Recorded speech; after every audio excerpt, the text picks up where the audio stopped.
돈을 버는 다양한 방법, 재테크 기사와 돈 되는 정보로 투자의 기준을 제시해주는 재테크 노하우 머니쇼 시작합니다. 간밤 뉴욕 증시는 혼조세로 마감했죠. 네, 그렇습니다. 뉴욕 증시 좀처럼 살아나지 못하고 있네요. 다우지수 장중에 200포인트 이상 오르기도 했습니다만 상승폭을 줄여서 가까스로 상승세 유지하며 강보한 마감이지만 S&P 500과 나스닥 5거래일 연속 하락세를 이어가고 있습니다. 제롬 파월 연준 의장이 매파로 돌아선 가운데 여타 연준 인사들의 연이은 강경 발언이 투자 심리를 짓누르는 모습입니다. 엔비디아는 TSMC의 실적 발표로 반등에 성공은 했습니다만 호실적 발표한 넷플릭스가 시간외 거래에서 급락하는 모습을 보이는 등 기술적 상황이 그리 좋아 보이지는 않습니다. 반면에 우리 증시는 어제 굉장히 좋았습니다. 네, 맞습니다. 국내 증시 닷새 만에 시원하게 반등에 성공했습니다. 코스피 하루 만에 2,600선 회복했죠. 다만 여러 가지 변수들 아직까지 남아있기 때문에 안심하기는 이른 것 같습니다. 또 주말을 앞둔 오늘장 과연 어떤 흐름을 나타내는지 증시타임에서 확인해 보겠습니다. 서울시가 도시 정비에 두 팔을 걷어붙였죠. 재건축 단지에는 지금 줄줄이 시위 통과 소식도 들려오고 있죠. 예. 대대적인 재건축 인센티브 도입에 업계 내에 기대감까지도 느껴집니다.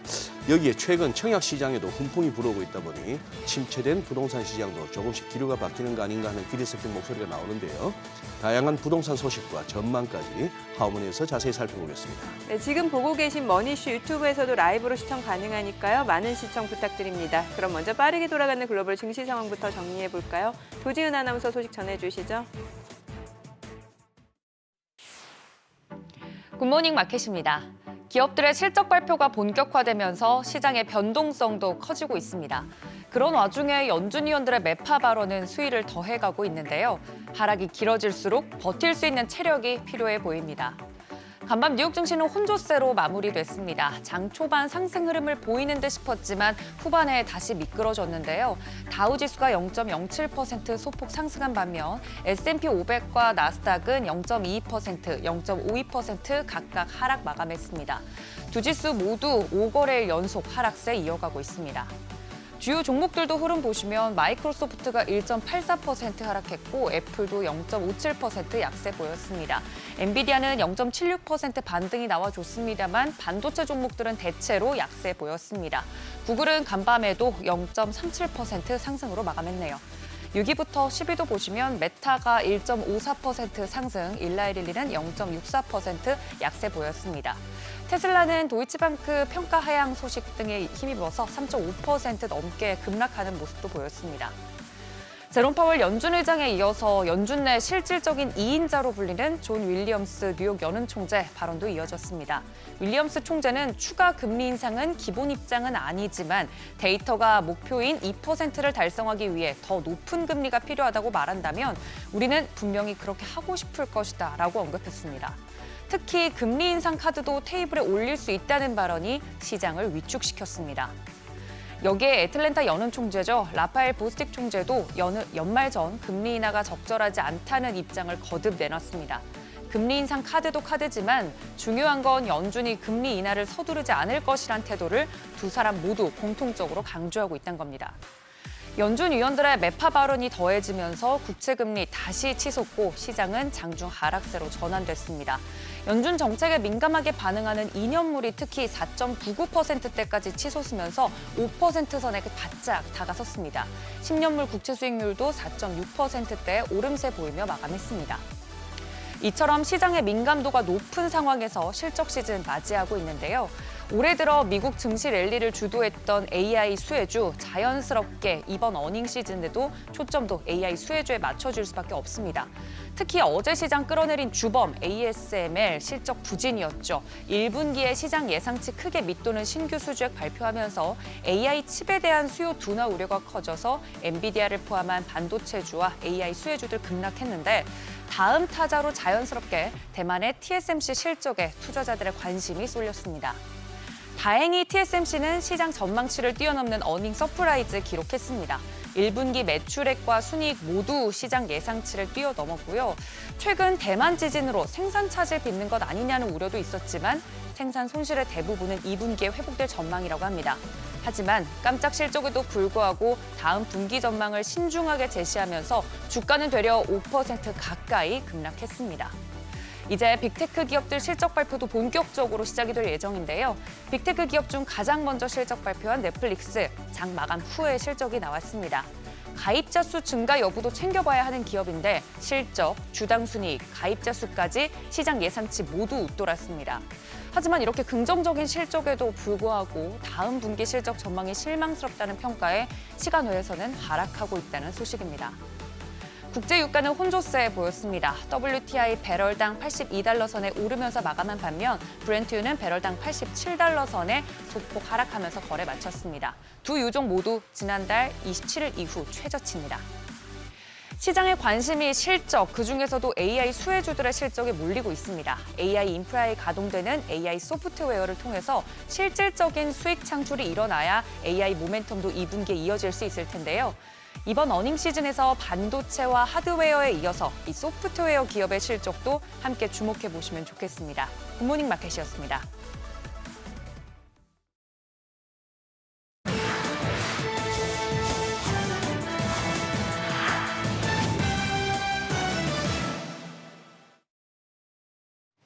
인텔이 1나노 경쟁 신호탄을 쏘아 올렸습니다. 글로벌 반도체 기업 중 가장 먼저 하이엔의 극저해선 노광기를 확보했는데 미국 오리건주 공장에 장비 설치를 마치고 본격적인 몸풀기에 들어갔습니다.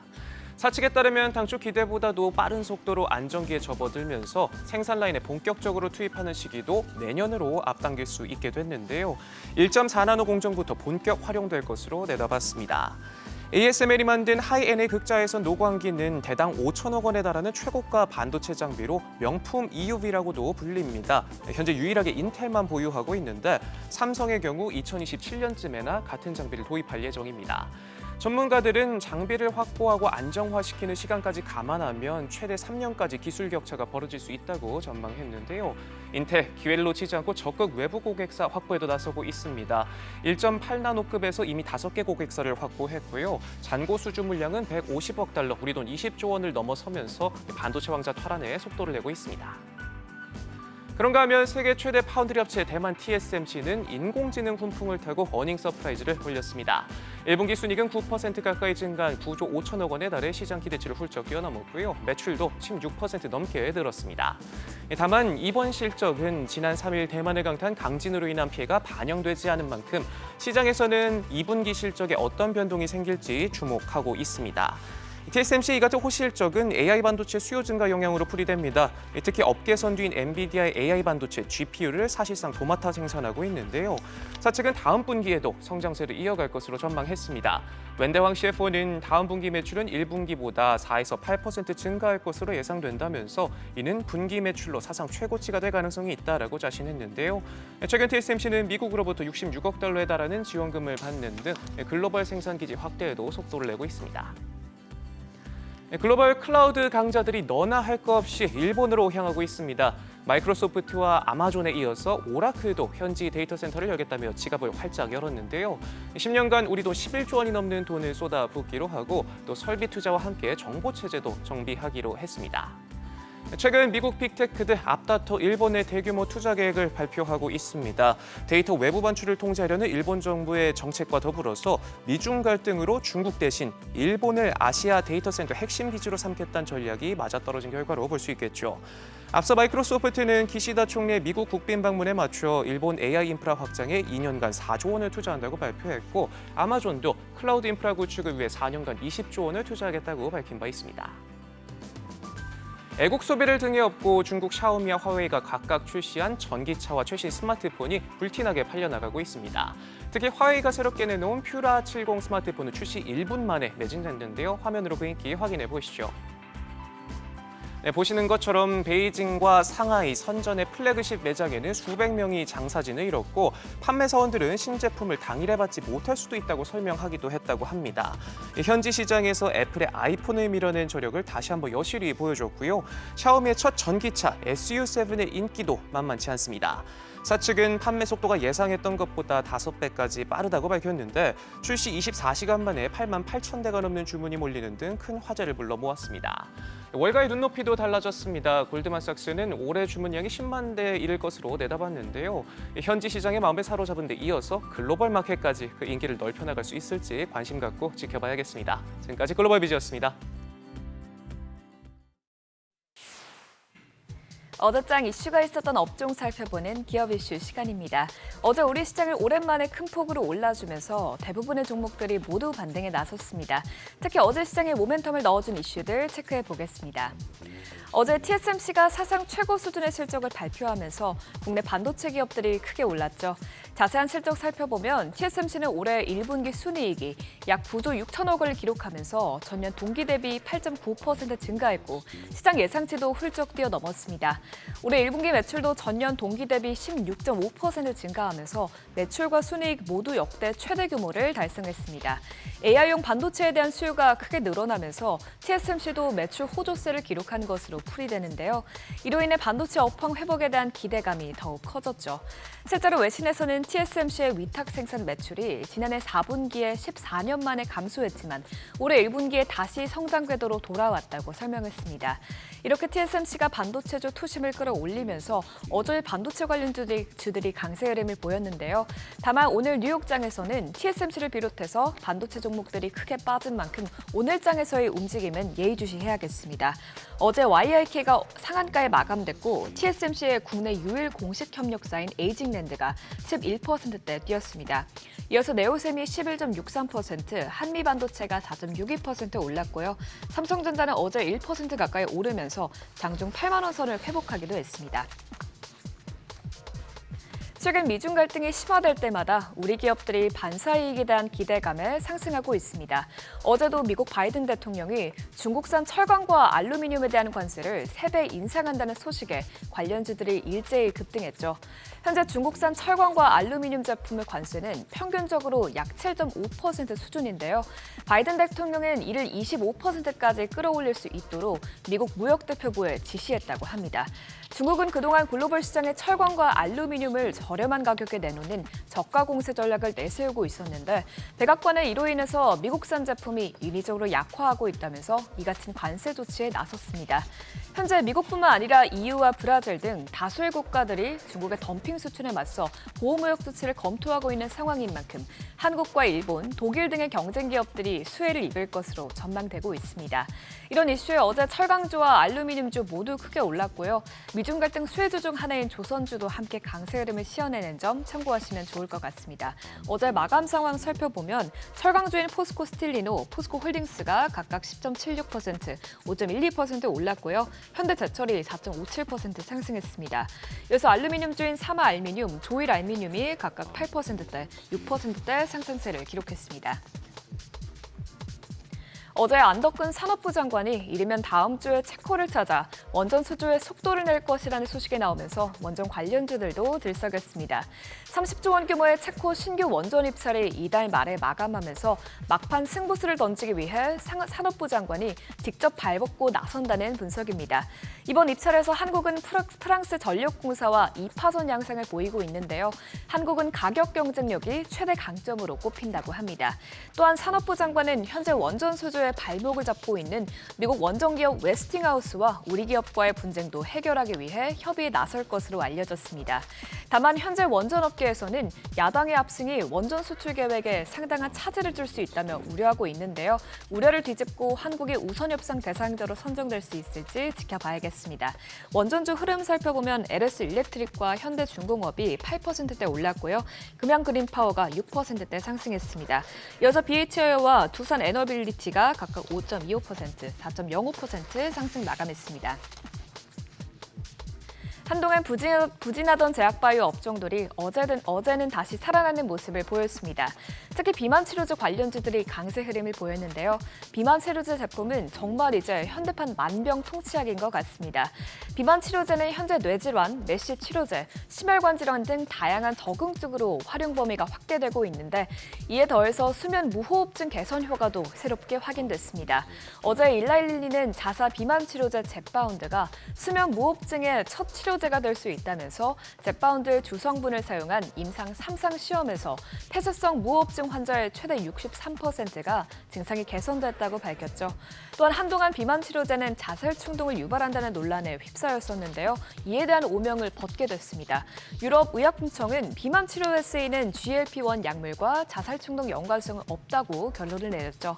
이에 따라 국내 제약바이오 업계에서는 부작용 리스크가 해소되면서 비만 치료제 개발에 더욱 속도가 붙을 것이란 전망이 나오고 있는데요.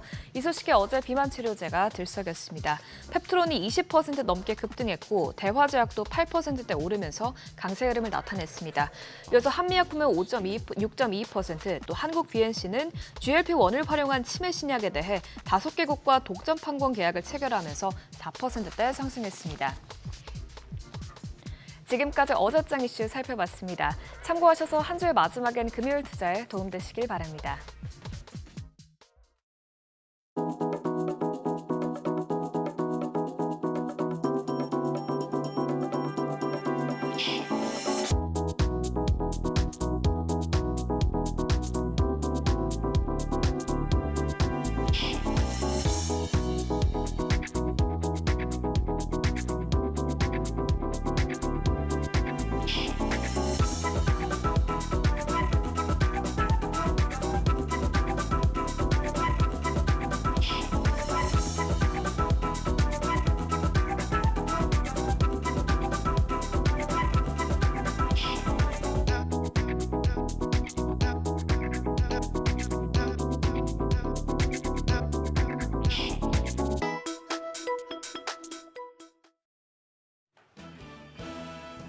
주식은 살아있는 생물이라는 말이 딱 어울리는 상황입니다. 추가 조정에 대한 우려가 컸지만 시장 예단해선 안 되는 거였죠. 어제는 환율의 부메랑 효과에 시장이 급등했습니다. 연고점을 재차 경신하며 멀리 갔던 환율이 다시 돌아오자 높은 강도로 국내 증시를 매도하던 외국인도 다시 돌아왔습니다. 코스피 1.95% 급 반등했습니다. 2634선까지 돌려냈고요. 코스닥 시장도 2.72% 큰 폭의 상승세를 시현하면서 855선까지 올라갔습니다. 환율이 천정부지로 치솟다가 한국과 일본이 공동으로 구두 개입에 들어가자 다시 진정되고 있습니다. 2거래일 연속 하락했는데요. 어제 달러 대비 원화 환율은 13원 90전 급락한 1372원 90전이었습니다. 이렇게 환율이 안정세를 찾아가니 외국인의 순매수세가 유입되고 있습니다. 유가증권 시장에서 외국인 나흘 만에 시장에 다시 유입이 됐는데요. 5,810억 원 매수 우위, 기관도 686억 원 사자세를 보였고 개인만이 홀로 6,577억 원 팔자 포지션이었습니다. 코스닥 시장도 쌍끌이 매수세가 유입됐습니다. 외국인이 2,559억 원, 기관이 584억 원 순매수 기록했고 개인만 홀로 3,108억 원 매도 우위 나타냈습니다. 시가총액 상위 종목 마감가 보겠습니다. 하루 전에 우수수 밀렸던 종목들의 반격이 나타났습니다. 삼성전자가 0.89% 반등해서 79,600원, SK하이닉스 2% 넘는 급반등으로 18만 원 선 회복했습니다. 그리고 낙폭이 컸던 2차전지 관련주 LG에너지솔루션이 3.4%, 포스코홀딩스가 5.12% 강한 시세를 나타냈고요. 셀트리온은 덴마크에서 세계 유일의 인플릭시마 피하 주사 제형 치료제인 램시마 SC 국가 입찰 수주에 성공하며 3.57% 강세 흐름 나타냈습니다. 반면 현대차와 기아는 밸류업 기대감이 뒤로 밀리자 1% 내외의 조정을 받았습니다. 코스닥 시장으로 자리를 옮겨보면 여기서는 에코프로 한 종목을 제외하면 10위권까지 9개 전 종목 빨간불 켜냈습니다. 에코프로 BM이 6% 넘게 질주하면서 22만 9천 원에 마감을 했습니다. 그리고 여기서도 헬스케어 업종이 탄력을 받았는데요. 알테오젠이 9.58% 급등세, 또 HLB와 셀트리온 제약이 4% 넘는 상승세 시현했습니다. 더불어서 반도체 소부장들도 회복에 성공하는 모습이었습니다. 어제 장 후반에 발표된 TSMC 1분기 실적이 국내 증시에도 훈훈한 분위기를 더해줬죠. ASML 실적으로 촉발된 반도체발 공포가 일단 끊기게 된 것은 다행입니다. 간밤에 미증시에서 마이크론 주가가 빠지긴 했지만 이 마이크론이 삼성전자에 이어서 미국에서 8조 원대 보조금을 지원받을 예정인 것으로 전해지며 HBM 시장에 대한 기대는 꾸준하게 커지고 있는데요. KB증권은 HBM 경쟁 심화가 한국 장비사들에게 기회 요인으로 작용할 것으로 예상된다고 밝혔습니다. HBM 메이커 3사에 모두 납품이 가능한 장비사 3곳을 주목했는데요. PSK홀딩스, 건식세정 장비업체고요. 테크윙은 패키징이 끝난 HBM 다이를 전수 검사할 수 있는 큐브 프로버 최초 개발 업체입니다. 그리고 한미반도체, SK하이닉스와 마이크론의 HBM3용 TC 본더를 독점 납품하고 있는 곳이죠. KB증권은 HBM3 경쟁이 심화되는 만큼 한미반도체의 고객사 확장 가능성은 커질 것이라고 전망했습니다.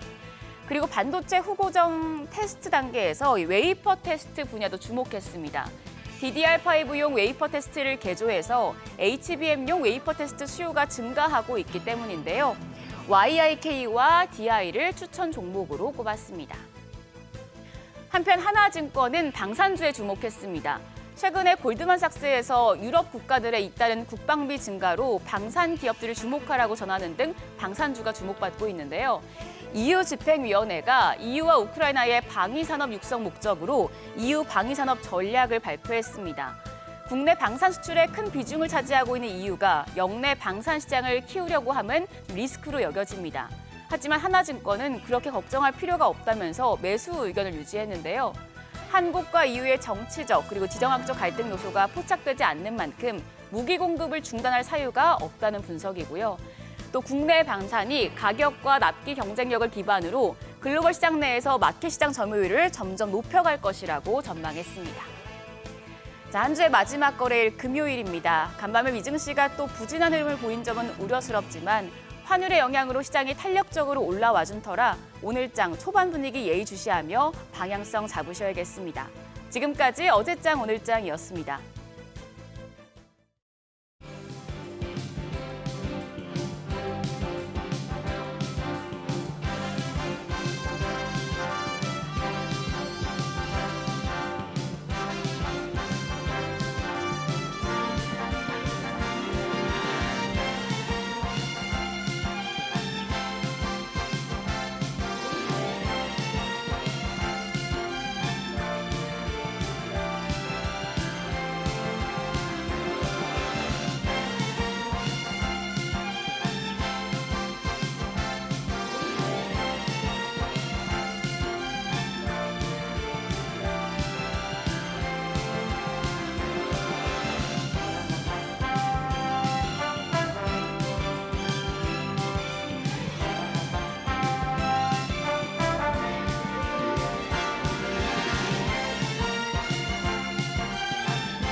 네, 현재 시각 8시 23분 지나갑니다. 지금 보고 계신 머니쇼 유튜브에서도 라이브로 시청 가능하니까 많은 시청 부탁드립니다. 그리고 카카오톡 채널에서 크존 검색하셔서 친구 추가하시거나 크존 앱 다운로드 받으시면 다양한 주식 정보 확인해 보실 수 있으니까요. 이 부분도 참고해 보시기 바랍니다.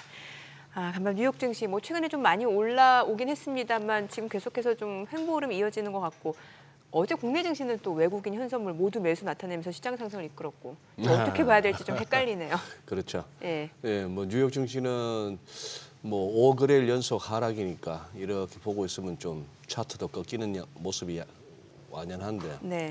우리 시장은 어제 보니까 진짜 그 시장에서 오래된 격은 수급이 깡패라더니 그렇죠. 수급 앞에 장사 없다. 수급 앞에 장사 없고 예. 외국인들이 그렇게 확 현선물 땡기니까 코스피 코스닥 할 것 없이 진짜 놀라운 지수 상승이 나왔습니다. 그리고 환율하고 유가가 지금은 제법 우리 국내 증시에 네. 투심에 특히 외국인들도 그거 보고 움직이나 싶기도 하고 이번에 또 어떻게 보면 최상목 경제부총리 IMF 연례총회 뉴욕 가면서 나름대로 이렇게 한미일 이렇게 재무장관 공동으로 외환시장 관련한 성명서를 이끌어낸 거는 네. 그래도 한 20여 원 예. 이렇게 환율을 떨어뜨리면서 한 1,370원대. 예. 시장에 팽배해 있던 어떤 롱 심리를 좀 꺾는 데는 성공했다는 측면에서는 또 평가해줘야 되는 거 아닌가 싶기도 하고요. 그렇죠. 어느 정도 증시 흐름 자체에 좀 네. 안정화에 기여했다라는 안정화에도 측면에서 기여했고. 그렇죠. 예.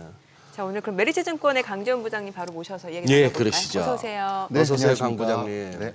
지난번 나오셨을 때 너무 재밌게 또 시장을 이렇게 풀어주셔갖고 오늘도 기대가 큽니다. 네, 감사합니다. 통상 저희들 뉴욕 증시부터 살피는데 네. 어제 우리 장부터 한번 정리 한번 해주시죠. 저는 사실 좀 깜짝 놀라가지고요.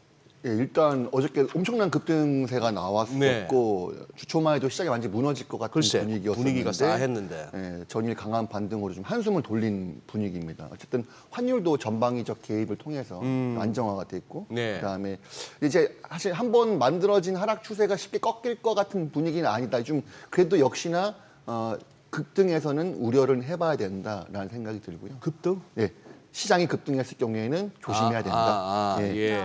그리고 어제 그 미국장을 좀 살펴보시게 되면 네. 결국은 한 가지 단어로 축약이 되죠. 경기 호조가 이루어지고 있다. 미국의 경기는 그렇죠. 실제적으로 유가도 안정세고 그다음에 고용 지표도 상당히 잘 나왔고 네. 제조업 지수도 상당히 숫자가 잘 나왔고 그러니까요. 예. 네. 경기 확장 국면이었기 때문에 뭐 나쁜 굳이 거 찾으려면 굳이 뭐 경기 선행 지수가 좀 밀렸다는 거, 그 정도 외에는 다 지표 좋았어요. 네. 네. 금리 인상이 당장 급하지가 않다. 음. 잘하면 내년까지도 밀릴 수가 있다. 그러니까요. 이런 부분들. 그래서 금리 인하가 이루어지지 않기 때문에 이런 강경 발언들로 주가가 빠지는 거는 제한적일 거라고 생각을 합니다. 예, 오히려 금리 인하가 본격적으로 이루어지면은 주가는 좀 더 보수적으로 보는 게 좀 맞다고 생각하고 있고 오히려 시장이 무너지게 된 이유는 대외적인 변수라고 봐야겠죠. 그래요. 해외의 전쟁 이슈라든지 환율 이슈라든지 이런 부분들이 있는 것 같고 그다음에 유가도 안정세가 됐었고 미국장에서 좀 재미났었던 게 항공주들이 좀 급등이 나왔다는 거. 예를 들어서 제트블루 항공과 알래스카 항공이 4%대 급등이 나왔다는 점이 예, 좀 예. 특징적이어서 오늘 좀 항공주들도 좀 반등세가 좀 이어질 수 있을까 이것도 관전 포인트. 우리 국내도. 그렇죠. 여전히 또 금값이 또 오늘도 올랐습니다. 예. 그래서 돌잔치를 좀 앞당겨서 해야 되나 이런 생각이 들 정도로 금값이 계속 꾸준하게 상승하고 있다는 점 네. 이것도 눈여겨봐야 될 것 같습니다. 금값 말씀 주셨는데 금값 왜 이렇게 올라가는 거예요? 보통 그 지정학적 리스크가 부각되면 뭔가 좀 안전자산 수요가 강해져서라고 봐야 돼요? 왜 인도, 중국 쪽에서 수요가 늘어나고 있다면서요? 그렇죠. 이제 그 부분이 가장 중요한 포인트라고 보시면 될 것 같고 그리고 이제 우리가 환급성이 좋은 것들 전쟁이 일어났을 때 네네. 그런 부분들 놓고 봤을 때 비트코인이나 이런 것들은 환급성이 안 좋은 것 같습니다. 그래서 오히려 그런 안전자산이 아닌 것들은 주가가 좀 흐름이 나빠지고 있고 금처럼 현물 자산들은 올라가는 이런 분위기들이 연출되고 있다. 그래서 확실히 좀 안전자산으로 회피하는 선호성이 많이 높아지고 있다 이렇게 보실 것 같습니다. 지금 강 부장님 비트코인이 가상화폐가 황금성이 낮다고 보시는 거예요? 이게 예를 들어서 네. 기본적으로 비트코인은 전산이 구축이 돼야지 황금을 할 수 있지 그렇죠. 않습니까? 예. 현물과는 다르기 때문에 예. 그래서 오히려 전쟁이 일어났을 때 이런 비트코인의 자산으로 좀 쏠리지 않을까라고 생각했었는데 오히려 그 가격 자체는 떨어지고 있는 분위기 때문에 이번에 그렇죠? 그런 현상을 네, 보였죠. 그래서 역시나 비트코인은 안전자산으로 취급되진 않는구나 이런 걸 한번 알게 됐던 어허. 부분이거든요. 근데 사실 코인은 또 주식하고 다르게 주식은 이제 팔고 나면은 3거래일 뒤에 들어오잖아요. 그런데 코인 같은 경우 바로바로 들어와요. 그래요? 돈이 그렇죠. 바로 들어와요. 맞습니다. 예. 그렇게 생각하면 또 환금성이 있다고 봐야 되는 거 아니에요? 주식보다는 좀 더 환급성이 뛰어날 수 있겠지만 어쨌든 이것도 디지털로 이루어진 부분이기 디지털. 때문에 그렇죠. 그래서 실제로 전쟁에서는 결국 주가가 어떻게 움직이는가를 보면서 해야겠죠. 그래서 시장에서는 이거를 안전자산으로 분류하고 있지 않는 시장 움직임이다. 이렇게 이해를 하시면 될 것 같습니다. 뭐 군사 시설을 갖다가 폭격을 한다고 하다가 무슨 뭐 민간 시설을 오폭을 했니 이런 게 문제가 됩니다만 요즘 같은 시대에 거래소 폭격하면은 진짜 패닉이 오겠네요. 그건 아직까지 그런 케이스가 그런 없었긴 케이스는 했지만은, 없었지만. 예, 그렇죠. 예. 아니 그리고 지금 부장님께서는 그건 어떻게 보세요? 저 중동발 지정학적 리스크는 그냥 이제 뭐 잊어도 될까요? 결국은 시장의 움직임이 좌지우지할 텐데 네. 현재로서는 안정화 추세이고 좀 잦아들고 유가도 있다. 좀 안정화가 되어 있는 상태고 근데 언제 또 이스라엘이 어떠한 식의 보복을 할지 모르기 때문에 안정화가 됐을 때 주가가 크게 반등한다고 한다면 그때야말로 좀 조심해야 될 타이밍이다라고 판단하면서 저는 이렇게 말씀드리고 싶습니다. 주가가 크게 급락할 때를 크게 두려워할 필요는 없지만 그렇다고 해서 주가가 크게 반등할 때 요거 같이 따라잡는 전략은 별로 좋아 보이는 전략은 아니다. 그래서 이 현 시점에서 시장 자체는 좀 보수적으로 보고 접근하는 것이 좋겠다라고 판단하고 있습니다. 아, 지난번 출연 때보다는 확실히 조금 조심하자는 톤이 느껴지네요. 네, 네, 맞습니다. 그 당시 왜 종가 기준으로 봤을 때 그 맞아요. 밑꼬리 달고 올라오지 않고 오히려 저점에서 종가가 형성이 된다라고 하면 오히려 매수 관점으로 본다는 시각이셨잖아요. 그렇죠. 예. 그리고 그날 진짜 급락이 나왔고 네. 그날 장중 저점에서 종가가 형성됐고 네네. 그 다음날 또 급반등이 나와가지고 네. 제가 월요일 날. 월요일 날 예. 제가 강 부장님을 언급을 했습니다. 아, 정말 그렇습니까? 꿀팁을 주고 가셨다고. 아, 네. 이번 주 화요일도 사실 마찬가지로 장중 저점을 완전히 확인하고 나서 다들 패닉 상태가 된 상태에서 아주 급반등이 나왔지 않습니까? 네, 네. 그래서 오히려 장중에 어설프게 반등이 나와서 개파락한 상태에서 양봉이 떴을 경우에는 네. 그 다음날 다시 한번 저점을 뚫고 내려올 수 있는 점을 염두에 두면서 단기적인 매매 트레이딩을 말씀드렸던 거고요. 네. 예. 그리고 이제 5월장을 보통 이렇게 미국 정시경원에서 팔고 떠나라. 네, 세일인 메이, 고웨이 네. 이런 말 있지 않습니까? 예. 그래서 2분기 장 자체를 상당히 보수적으로 좀 전반적으로 보고 있습니다. 그래서 이 과거에 2010년도 이후부터 코스피 시장의 하락 확률이 61%였다고 합니다. 그래서 5월 달에 주로 시장이 하락했던 부분이라서 4월 달부터 조금 시장이 조금 수급이 꺾이는 부분들. 근데 이제 제가 특히나 시장 자체를 좀 보수적으로 보는 이유가 거래량이 좀 많이 줄었어요. 급감. 네. 코스닥 기준으로 10조를 중요한 포인트로 보는데 10조가 탈환되는지를 좀 보셔야 될 것 같습니다. 만약에 이번처럼 뭐 7조 정도 수준에서 급반등이 나왔다. 그러면 이거는 다시 한번 하락으로 추세를 돌릴 가능성이 있다 보인다는 거죠. 근데 하지만 앞서 말씀드렸다시피 경기 자체는 좀 호조이고 미국장도 호조인 상태이기 네네. 때문에 너무 급락장에 두려워할 필요는 없고 급등장에서도 좀 주의하자. 아. 이렇게 그래서 급락장에 매수해서 급등장 때 차익 실현하고 나오고 있는 단기 트레이딩도 유효하고 개별 종목들은 상당히 수익 날 만한 종목들이 눈에 많이 보인다. 이렇게 네. 말씀드리고 싶습니다. 사실 많은 투자자분들은 지금 이제 미 연준의 금리 인하 시기가 좀 지연된다는 측면에서 투자 심리가 위축된다라고 보는 것 같은데 오히려 부장님은 경기가 꺾여서 금리를 인하하게 되면 그게 시장에 오히려 안 좋은 신호다. 이렇게 네, 좀 그렇죠. 보시는 거네요. 이번에 단기적인 예. 관점에서는 금리 인하가 미뤄진다고 한다면 주가에는 안 좋은 영향을 단기적으로 줄 수 있겠지만 단기적으로. 중기적인 추세로 봤을 때는 금리 인하를 시작한다는 거는 실제로 경기가 안 좋다는 걸 인정하는 게 되는 네, 거잖아요. 네. 그렇기 때문에 네. 오히려 금리 인하 시즌에 기술 나스닥 지수들은 상당히 긴 장기간 하락하는 국면들이 많이 나타났습니다. 그래서 오히려 지금과 같은 상황, 금리 인하를 미루는 상황은 그렇게 나쁜 시그널로만 볼 건 아니다. 이렇게 말씀드리고 싶습니다. 예. 예. 그럼 환율은 어떻게 봐야 돼요? 지금 아까 사실 소장님도 말씀을 주셨는데 지금 최근에 달러 환율이 급등하고 뭐 또 달러 달러 엔도 강세도 여전하고 뭐 사실. 네. 예, 그런 상황은 사실 증시 자체는 우호적이진 않은 상황인데 다행히 지금 뭐 구두 개입으로 조금 어느 정도 안정된 상황이고 이거는 큰 변수가 될까요? 어떨까요 앞으로? 더 변동성이 커진다고 변동성이 한다면 더. 예, 큰 변수가 될 거고 예, 예. 추세가 이제 상향으로 좀 수를 잡았기 때문에 네. 구두 개입만으로 단기간에 내려오긴 했지만 이게 쉽사리 꺾일 것 같지는 않다는 생각은 들어요. 아 달러 강세가 추세적으로 이어질 수 있다 이렇게 보시는 거예요? 그래서 그 부분에 대해서는 저희가 예측하는 건 좀 섣불리 판단하는 네. 부분이라서 대형의 영역이다라고 판단하면서 특히나 달러 환율 움직임을 좀 예의주시하면서 투자의 비중을 조절해야 된다 이렇게 말씀을 드리겠습니다. 아, 우리 강 부장님 확실히 지난번 출연하셨을 때하고 좀 기본적인 어떤 뷰가 달라지셨어요. 제가 받는 느낌은. 그때는 별로 걱정하지 말라는 쪽이었고 기회를 자꾸 살피자는 쪽이셨는데 지금 뭐 이 코너 시작하고 몇 분 안 됐습니다만 제가 받는 느낌은 어제 그 지수 급등이 너무 들뜨지는 마라 하는 톤으로 저는 느껴집니다. 네, 그래서 매매는 계속 할 겁니다. 매매는 그렇죠. 약간 금리 단기 인하가 트레이딩으로 보시는 거죠?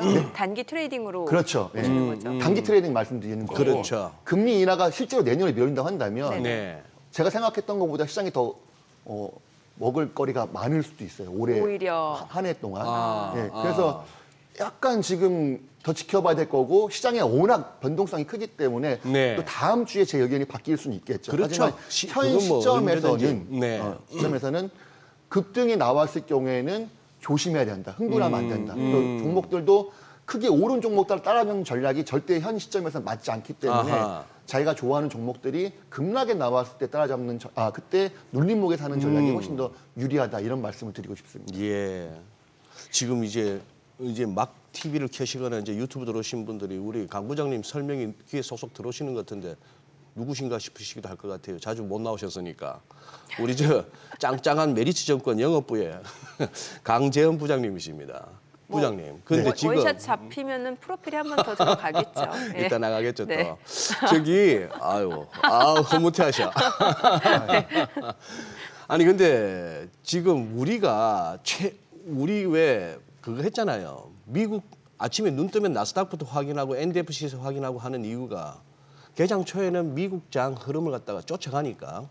근데 요즘 들어서 약간 디커플링이에요. 맞아요. 네. 그러니까 미국 빠졌다고 우리가 꼭 빠지는 것도 아니고 미국 올랐다고 우리가 오르지도 않고 해서 그건 합니다만. 심지어 섹터 흐름도 달라요. 맞아요. 네. 그러나 지금 그래도 기본적으로 이걸 안 볼 수는 없는데 뉴욕장은 지금 기본적으로 그동안 워낙 많이 달려와서 조정으로 보시는 겁니까? 아니면 좀 깊어질 수 있는 조정으로 보십니까?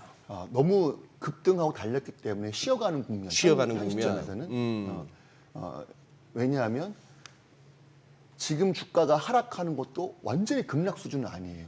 그래요. 예, 미국 뭐 시장도- 이 정도 조정은 늘 뭐 시장이 있을 만한. 어느 정도 조정이 네. 나온다라는 네. 거죠. 제가 이제 앞서서 보수적인 의견을 얘기했던 거는 이 1, 2주 상간의 움직임을 좀 말씀드린다고 보시면 될 것 같고, 네네. 예, 그래서 국내 증시는 단계적으로 너무 급등을 했기 때문에 좀 조심해야 될 필요성이 있다. 그리고 미국장 같은 경우랑 우리 장에서 완전 디커플링도 아니고 장 초반에는 좀 따라가는 현상이 따라가는 좀 있어요. 현상이 있죠. 따라갔다가 네. 오히려 미국장 하락한 다음에 우리나라 장이 장 초반에 저점을 형성했다가 올라오는 경우도 상당히 예. 많이 있고 그래서 단순히 미국장만 놓고 볼 리는 아닌 것 같다는 생각이 들고요. 결국은 그냥 국내장 놓고 봤을 때 좀 과도하게 하락했다 그러면 매기세가 쏠리면서 다시 네. 한번 증시를 반등시키고 많이 올랐다 싶으면은 좀 차익 실현하면서 눌리는 그런 장 이런 것들이 좀 연출되는 거라고 보시면 될 것 같습니다. 그동안 시장 상승을 이끌었던 섹터가 이제 반도체 AI 관련주인데 네, 맞죠. 지금 네. 뭐 이전에는 ASML 그리고 또 간밤에는 또 TSMC 실적. TSMC 실적은 좋았잖아요. 반도체 섹터 전반적으로 랠리 어떻게 봐야 될까요?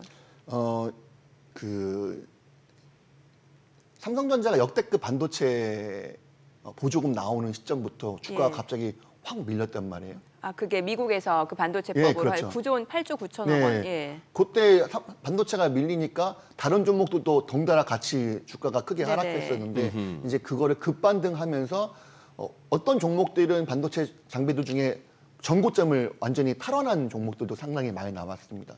그래서 이 반도체 섹터에 대해서만큼은 주도 섹터가 분명히 맞기 때문에 네.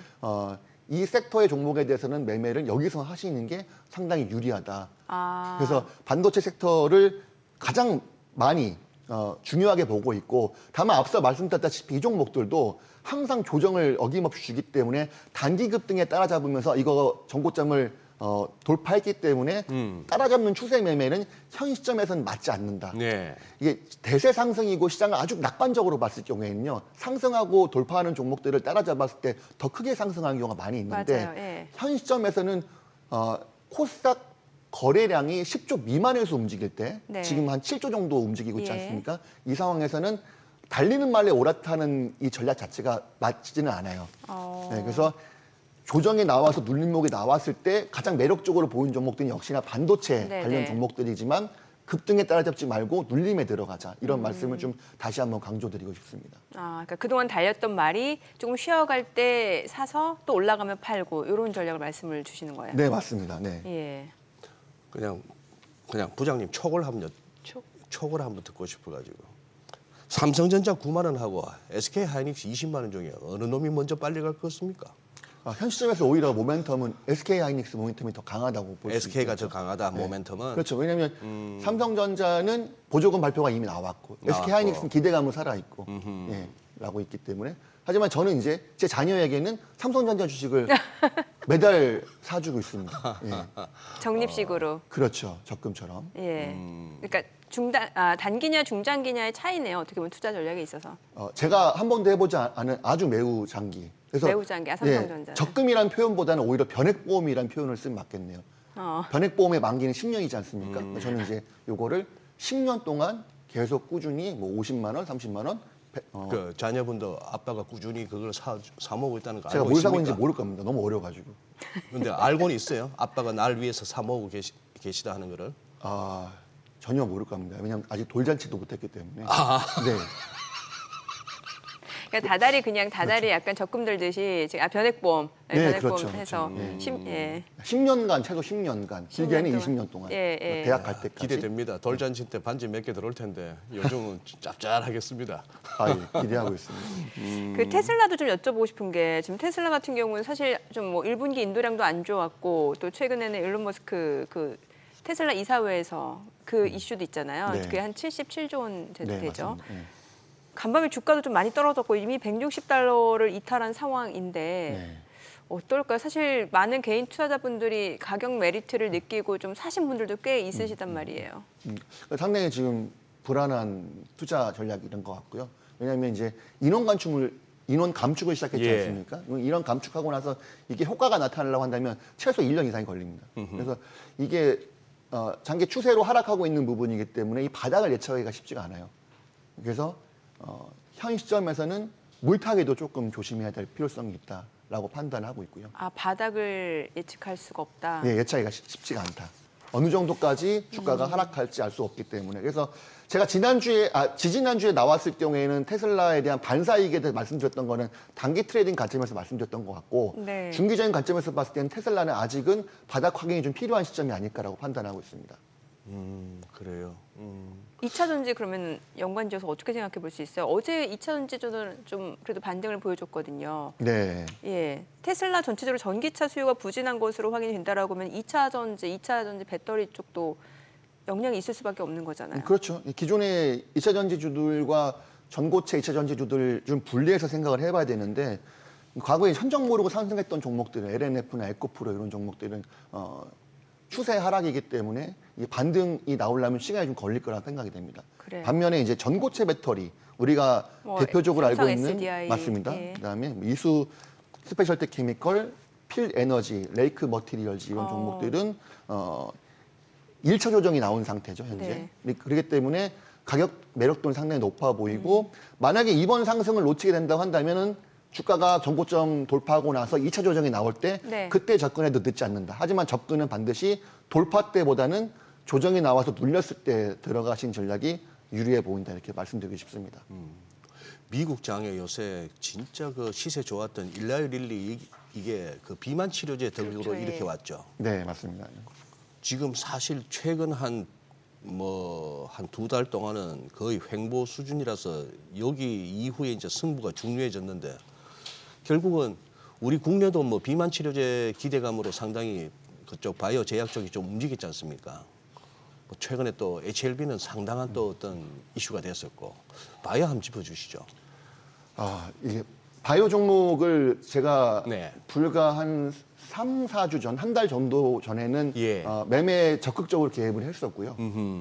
그리고 그 이후에 바이오 종목들이 단기간에 봤을 때는 너무 크게 급등한 경향이 좀 있다라고 판단했습니다. 예를 들어 대표적으로 삼천단 제약 같은 종목이라든지 예, 이런 종목들이. 맞아요. 그래서 이 정도의 과열 구간에서는 차익 실현을 나서야 될 거고 충분히 눌린 다음에 들어가야 된다고 판단하기 때문에 현 시점에서 바이오 종목이 바닥이다라고 판단하기에는 조금 시간이 좀 필요하지 않을까 생각이 들고요. 그래서 오히려 저는 현재 시점에서 가장 주도 섹터로 보고 있는 반도체 종목을 더 주목을 하고 있고 그래요?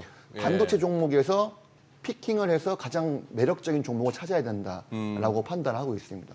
그래서 앞서 이제 순서로 봤을 때는 2차 전지가 넘어갔기 때문에 반도체 얘기를 더 네, 해주세요. 네, 한다면은 HBM 관련 종목에서는 ITM이라는 종목을 좀 눈여겨봤고 ITM 예. 그것도 이제 SK 하이닉스의 건식 세정 장비를 납품하는 회사이고요. 네. 이런 종목도 눈여겨봤었고 그다음에 유리 기판 쪽에서는 CNG 하이테크라는 종목을 좀 눈여겨봤었습니다. 예. 이런 종목도 유망하게 보고 있고 결국은 유리 기판주들이 현재는 양산도 되고 있지 않은 그래서 좀 과하게 온 거 아닙니까? 그렇죠 미래를 주가 보고, 측면에서는. 네. 꿈의 기판을 불리고 네, 있고 네, 미래를 네. 보고 있는 건데 왜 이걸 주목하고 있냐면 첫 번째는 아직 개화되지 않은 시장이기 때문에 예. 어느 정도 밸류를 측정하기가 좀 어려운 부분이라서 기대감이 상당히 크다는 거. 예. 그다음에 얘네들 주가를 보시게 되면 CNG 하이테크나 SKC나 이런 종목들이 1차 하락입니다. 1차 조정이기 때문에 1차 조정에서는 여전히 가격 메리트는 있다. 재차 돌파를 하기 위해 주가가 움직일 수가 있다고 판단을 하고 있습니다. 그래서 1차 하락에서는 매력적인 가격 구간이라고 판단하고 있고, 그다음에 급등한 이후에 2차 하락 나오고 급등한 이후에 3차 하락 나올 때, 그때 3차 하락 때는 조심해야겠죠.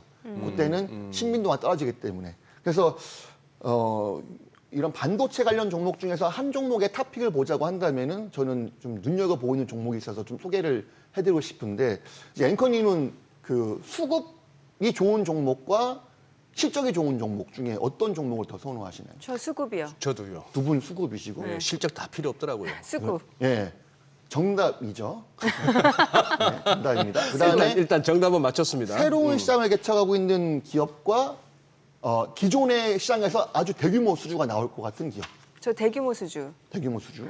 저는 그냥 우리 뭐 요즘 들어 주가 흐름을 봤을 때는 기대감, 새로운 시장에 대한 기대감. 새로운 시장에 대한 기대감. 예. 다 새로운 시장에 대한 기대감이 더 주가의 아웃퍼폼 가능성이 높습니다. 그러니까 상승에 그렇죠. 대한 예, 왜냐하면 제가 맞은 거죠? 예, 제가 봤을 때는 아니, 제가 맞은 제 거죠? 예, 제 의견. 아, 예. 제 의견이자 이제 앵커님 의견과 비슷한 건데 왜냐하면 대규모 수주는 예측이 어느 정도 가능하기 때문에 새로운 뉴스가 될 가능성이 상당히 높고요. 예. 아, 근데 이제 이 네 가지 측면을 다 갖고 있는 종목이 하나가 있는데 이게 바로 오늘 소개해드릴 시노펙스라는 종목입니다. 신- 그래요? 시노펙스. 네, 시노펙스. 예전에는 그 시노펙스 하면 수처리 관련주로도 굉장히 유명했던 종목으로 예, 기억을 해요. 지금은 그 핸드폰 FPCB 그 인쇄회로 기판, 연성 네, 맞습니다. 인쇄회로 기판. 거기에서 매출이 잘 발생하고 있는 기업이고 최근 3년 연속으로 영업이익이 2배씩 성장하고 있는 기업입니다. 그다음에 올해도 영업이익이 사상 최대치를 전망하고 있는데 주요 매출처인 삼성 갤럭시 S 시리즈에서도 매출이 크게 늘어났지만 온디바이스 AI 갤럭시 24 있지 않습니까? 네네. 이게 판매 호조가 나면서 역시나 시노펙스에 상당히 큰 수혜가 예상되고 있고 중요한 것은 이 당사가 완전히 새로운 시장을 공략하고 있다는 건데 그게 뭐냐면 전일 기사에 나왔는데 주가 반응이 딱히 없었어요. 뭐예요? 베트남에서 대형 FPCB 신공장을 준공했다라는 내용입니다. 이게 FPCB가 1.5m가 넘는 FPCB인데 대형. 예, 1.5m짜리 휴대폰 없지 않습니까? 이게 그거 어디에 없다. 들어갈까? 예. 왜냐하면 기사상에는 엠바고로서 이걸 자세히 설명하진 않았지만 실질적으로는 전기차용이나 하이브리드 차용의 FPCB로 추정이 되고 있습니다. 전기차요. 예. 차량용 FPCB, 그러니까 그동안에는 차량용 반도체를 뭐로 연결했냐면 와이어 하네스라고 하는 전선으로 다 연결했거든요. 예. 전선이 워낙 두껍고 무게가 무겁기 때문에 전기차에서는 특히나 이걸 경량화할 필요성이 있었던 거죠. 근데 이거를 FPCB로 전환하게 되면은 무게와 부피가 80% 미만으로 줄어듭니다. 그래서 요거를 국내에서 유일하게 시노펙스가 개발에 완료를 했고 공장까지 2년 안에 준공이 완료가 돼서 어제 준공식을 했던 거거든요. 아, 그래요? 예.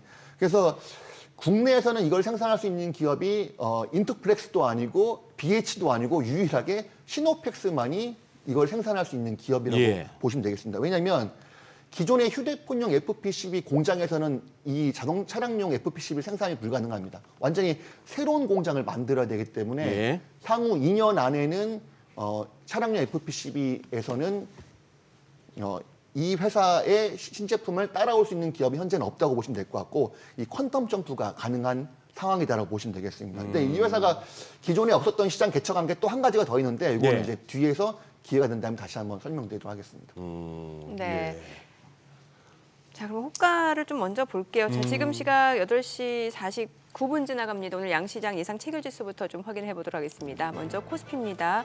오늘 지금 보합권이 좀 예상이 됩니다. 2,633포인트, 그리고 코스닥도 마찬가지로 보합권 출발 예상됩니다. 855포인트입니다. 어제장에서는 이제 외국인이 현선물 순매수를 나타내면서 시장 상승을 이끌었고요. 오늘 또 아무래도 주말 앞둔 금요일인 만큼 시장 전체적으로 방향을 잡기보다는 좀 횡보 흐름이 연출될 가능성이 높아 보이는 시장 분위기인 것 같습니다. 시가총액 상위 종목 예상 체결가 보겠습니다. 삼성전자 오늘 0.38% 상승 예상되고요. 지금 호가에서는 75,900원, 그리고 SK하이닉스는 1.8% 하락이 예상됩니다. 예상 체결가 179,000원이고요. LG 에너지솔루션이 0.8% 하락이 예상됩니다. 호가 374,000원. 삼성 바이오로직스가 1.2% 약세가 예상되고요. 예상 체결가는 78만 원으로 집계되죠. 삼성전자 우선주 보합 예상되고요. 현대차가 오늘 0.8% 상승 예상됩니다. 예상 체결가 23만 3,500원. 기아는 1% 하락이 예상되고요. 호가는 11만 1,000원으로 집계가 되고 있습니다. 셀트리온 보합 예상되고요. 포스코홀딩스가 강보합권 예상됩니다. 호가 39만 500원, 네이버 보합 출발 예상되고 있습니다. 코스닥 시가총액 상위 종목 예상 체결가도 보겠습니다. 에코프로빔 어제 6% 넘게 올랐는데요. 오늘은 1%가량 하락이 예상됩니다. 호가에서는 22만 5,500원. HLB가 소폭 상승 예상되고요. 예상 체결가는 9만 7,500원. 알테오젠이 2% 강세가 예상되죠. 호가는 18만 원이고요. 엔캠 3% 상승 예상됩니다. 예상 체결가 32만 5천 원. HPSP가 1% 약세가 예상되네요. 호가는 4만 3,300원. 리노공업 보합 예상되고요. 셀트리온장은 1.9% 하락이 예상됩니다. 호가 9만 100원이고요. 레인보우 로보틱스가 0.4% 상승 예상되고요. 예상 체결가는 17만 1,800원. 이오테크닉스는 0.8% 하락 예상되고요. 예상 체결가 24만 4천 원으로 집계가 됩니다. 자, 이제 개장까지 지금 한 8분여가량 남았는데 일단 시장 자체는 좀 보합권이 예상이 되고요. 글쎄요, 또 오늘 좀 예측 자체가 쉽지가 않은 것 같네요. 예측 자체가 쉽지 않네요. 네. 근데 뭐 어제 우리 외환시장에서 환율이 13원 90전 거의 뭐 14원 네. 급락을 해서 뭐 이제 72원 90전이 종가인데 1,300. 지금 NDF 시세만 봐서는 어제 환율 하락의 절반 이상을 되돌릴 것 같아요. 다시 또 1,380원대 올라갈 것 같다라는 반등이 거죠. 나올 것 같고 밤사이 있었던 얘기는 달러 강세 요인이거든요. 네네. 연준 인사들이 전부 그 발언 자체가 네. 금리 인하가 없을 수도 있다 원래. 그렇죠. 예. 거기다 뭐 뉴욕 연방은행 총재는 뭐 기본 베이스는 아니지만 자꾸 말하다 보니까 뭐 상황이 그렇다면 올릴 수도 있다까지 금리 인상, 나왔으니까 예. 네, 그런 상황이니 거기다가 이제 미국 금리가 저는 2년물 주목하고 있습니다. 이게 2년물이요? 5%만 가면 자꾸 이렇게 막히는데 네. 이게 벌써 꽤나 오래됐거든요. 네네. 이러다가 이제 밀리면은 다행인데 뚫고 2년물 돌파할 수도 있고. 국채 수익률이 5%를 결국 올라선다는 게 시장에 다소 이제 충격을 줄 것 같은데 그게 네. 이제 다음 주에 벌어질 일인지 그런 상황이라서 그럼 환율이 그러면 한 절반 되돌릴 때 우리 지수가 어제 상승폭의 절반까지 되돌리면 이건 실망스럽고 그러게요. 뭐 그런 식으로 한번 감을 잡고 봐야겠네요. 네, 뚜껑 열고 나서 외국인들 하는 짓이 죄송합니다. 외국인들의 매매 행태가 어떠할지가 결국은 네. 그러니까 예전에는 외국인들 그 포지션 보면은 조금 추세적인 흐름이 있었잖아요. 예. 근데 요즘에는 그렇지 않다 보니까 소장님이 이제 그렇게 표현을 하신 것 진짜 같아요. 이 네. 친구들 뭐 매일 단타하는 것 같아요. 부장님, 맞습니다. 맞습니까? 기관도 단타하고 있고. 기관도 단타하고 있고. 그래서 박스권 안에서 크게 하락하면 매수, 크게 상승하면 매도. 이거를 반복적으로 하고 있는 게 현재 기관들의 매매 패턴이다. 이렇게 보시면 됩니다. 부장님 보시기에 우리 지금 1,400만이라고 하지 않습니까? 코로나 이후에 네. 주식 투자 인구가 네. 아마 계좌 수를 갖다가 근데 1,400 다는 아닌 것 같고 제가 봐서는 뭐 공모주 때문이라도 해서 계좌가 몇 개 이렇게 중복될 수 1,000만 원 될 거 아닙니까? 못 잡아도. 네, 그렇죠. 네. 그 중에서 소위 말하는 단타하시는 분들은 비중은 어느 정도 됩니까? 얼추. 번개 맞은 기분이에요. 한 3분의 1 정도 되진 않을까요? 3분의 1 근데 정도는- 예측이 좀 어려운 부분은 있는데 그렇죠. 예. 지금 같은 경우에는 조금 재미가 없는 장이라서 네. 거래량이 많이 줄고 있다는 게 좀 우려할 부분이 네, 아닐까. 네. 거래량이 줄고 있다. 네. 그래요. 로봇주 여쭤보고 싶어요. 네네. 보면은 사실 또 올해 초만 하더라도 이제 로봇주들 움직임도 굉장히 좋았잖아요. 근데 지금 하나 이슈가 있는 건 뭐 며칠 전에 정부가 올해 상반기 중으로 첨단 로봇 기술 개발 로드맵 발표하겠다라고 했는데 어제는 좀 일부 로봇주들이 또 반등을 보여주기도 했거든요. 로봇주 모멘텀은 어떻게 봐야 될까요? 미래로 가는 변화이고 패러다임 변화를 거스릴 수는 없겠죠. 예. 근데 이제 로봇주들이 잊혀질만 하면은 정고점을 돌파하면서 저를 자꾸 유혹을 하고 있는데 그 고점을 돌파할 때 따라잡는 것 이것도 위험합니다. 조정이 한번 나오면 좀 길게 나오는 경향이 있는데 어쨌든 조정의 바닥을 좀 예측하기가 어려운 게 로봇 관련 종목들이 아닐까. 그래서 오히려 로봇주 중에서 딱히 오른 거는 없지만 아주 유망해 보이는 종목을 하나 말씀드리자면 네. 아이텍이라는 종목인데요. 아이텍. 네, 아이텍. 지금까지 로봇주들이 하드웨어에 주목했다고 한다면 아이텍은 시스템 플랫폼에 주목하고 있습니다.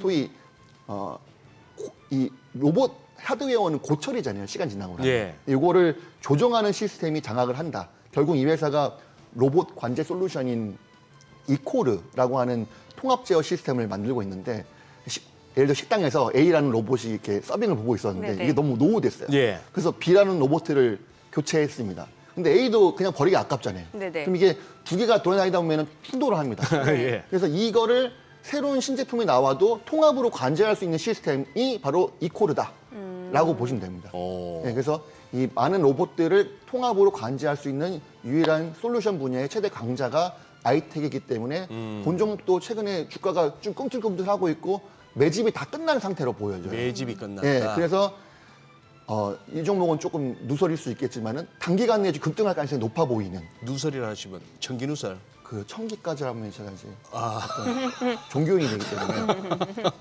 어쨌든 예. 단기 급등 구간에 있기 때문에 이 종목은 좀 현 시점에서는 좀 접근을 좀 빨리 해볼 필요성이 있어 보이는 종목이 아닐까라고 판단하고 있습니다. 로봇 쪽에서는 가장 현 시점에서 많이 안 올랐고 좀 매력적인 종목이다 이렇게 말씀드리겠습니다. 아까 2차 전지 언급하셨나요? 2차 전지 예, 하셔서 어제 전고체 배터리가 좀 더 전고체 전고체 배터리 쪽으로 나와 쪽, 봅니다. 예. 그다음에 어. 뭐 이게 K푸드 얘기도 예. 질문지에 있더라고요. 아. 네. 최근에 삼양식품 네, 그렇죠. 네. 불닭볶음면이 네. 잘 팔리다 보니까 전혀 먹지 않는 면이어서 이제 도시락은 그 예를 들어서 뭐 팔도 도시락이랑 네. 왕뚜껑 이런 거 좋아하고 네네. 농심 라면 좋아하고 이래가지고 네. 사실 K푸드 얘기 질문 나왔을 때 여기서 어떤 종목을 사겠냐 뭐 했을 경우에는 딱히 떠오르는 종목들이 눈에 보이지 않았어요. 왜냐하면 워낙 흐름 자체가 좀 지루하고 재미가 없는 부분들이 있어서 이것도 만약에 한번 고점에서 물리게 되면 얼마나 조정이 계획이 나올지 알 수가 없는 부분이라서 근데 약간 연관성은 없지만 그 얘기를 들었을 때 가장 매력적으로 보였던 게 LG 생활건강이라는 종목이었거든요. 화장품으로 보잖아요, 보통. 생활용품이죠. 생활용품. 생활용품. 예. 아. 네, 그래서 그러니까 먹는 건 아니지만 네네. 그렇죠. 예. 요게 아주 엄청난 자존심을 내려놓고 쿠팡과 손을 잡은 거, 알디에도 판매하는 거, 테무에도 판매하는 거, 워낙 작년 실적이 최악이었기 때문에 네. 이제부터는 실적이 더 이상 나빠질 수는 없다라는 측면에서 바닥에 있는 종목이 LG생활건강 좀 눌리면은 너무 들어가고 싶은 종목으로 눈에 띄고 있다 이렇게 말씀드리겠습니다. 아, 자, 그리고 시장이 조금 조정받을 때 오히려 좀 역주행하는 종목이 현대차, 기아 좀 봐야 될 것 같은데 현대차, 기아는 사실 실적도 좋고 한데 주가 자체는 조금 답답한 상황인 거잖아요. 네, 그렇죠. 어떻게 보시나요? 우상향 전반적으로 이 종목에 대해서는 장기로 봤을 때는 우상향 할 거라는 장기로. 확신은 갖고 있습니다. 예. 또 하지만- 최근에 어차피 또 시세도 한번 낮다고 봐야 되는 거 아닙니까? 그렇죠. 예, 그렇죠. 다만 이 종목이 역시나 조정이 나올 거라고 판단하고 있고 단기적으로는 그렇기 때문에 본 종목도 눌림을 좀 기다린 다음에 매수하는 전략. 그다음에 워낙 대형주다 보니까 사실 이 종목에 대해서는 삼성전자 다음으로 자녀에게 물려줄 만한 적금 종목이 아닐까 판단이 돼요. 특히나 현대차 같은 종목들. 어. 예, 이것도 그럼 변액보험처럼 할 수 있는 그런 종목인 거예요? 예, 장기 적금 정도, 한 5년 정도 추세를 보고 사보겠다. 현대차 종목. 어쨌든 현대차, 기아차 주가가 다른 반도체에 비했을 때는 주도 섹터는 조금 벗어난 부분이 있기 때문에 가장 매력적으로 보이는 섹터는 아니지만은 장기 우상향은 충분히 눈에 보인다 이렇게 말씀드리고 싶습니다. 네네. 그럼 전력 전선 관련주도 여쭤볼게요. 사실 뭐 AI 수요, 반도체 수요로 인해서 전력 사용량이 굉장히 높아진다라고 하니까 오히려 전력 관련주, 전선 관련주, 뭐 가온전선도 있고, 뭐 일진전기도 있고 여러 가지 종목들 최근에 많이 움직이잖아요. 네. 이거는 어떨까요? 실제로 실적이 좋아질 수도 있는 거 아니에요? 실적이 올해 최고고요. 예. 올해 최고 좋아지고 내년 더 좋아진대요.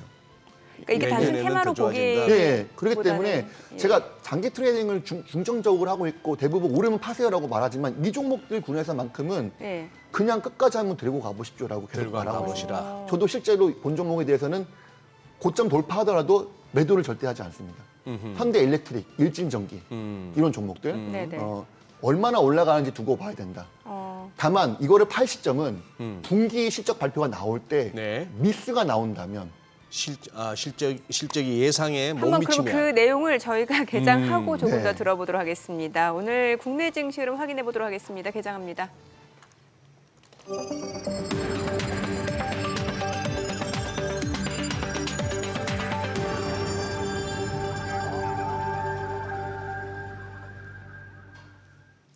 네, 4월 19일 금요일 국내 증시 개장했습니다. 간밤 뉴욕 증시는 혼조세로 마감했습니다. S&P 500과 나스닥 같은 경우는 닷새 연속 하락 흐름을 보여주는 상황이었고 다우지수만 강보합권에서 마무리가 됐습니다.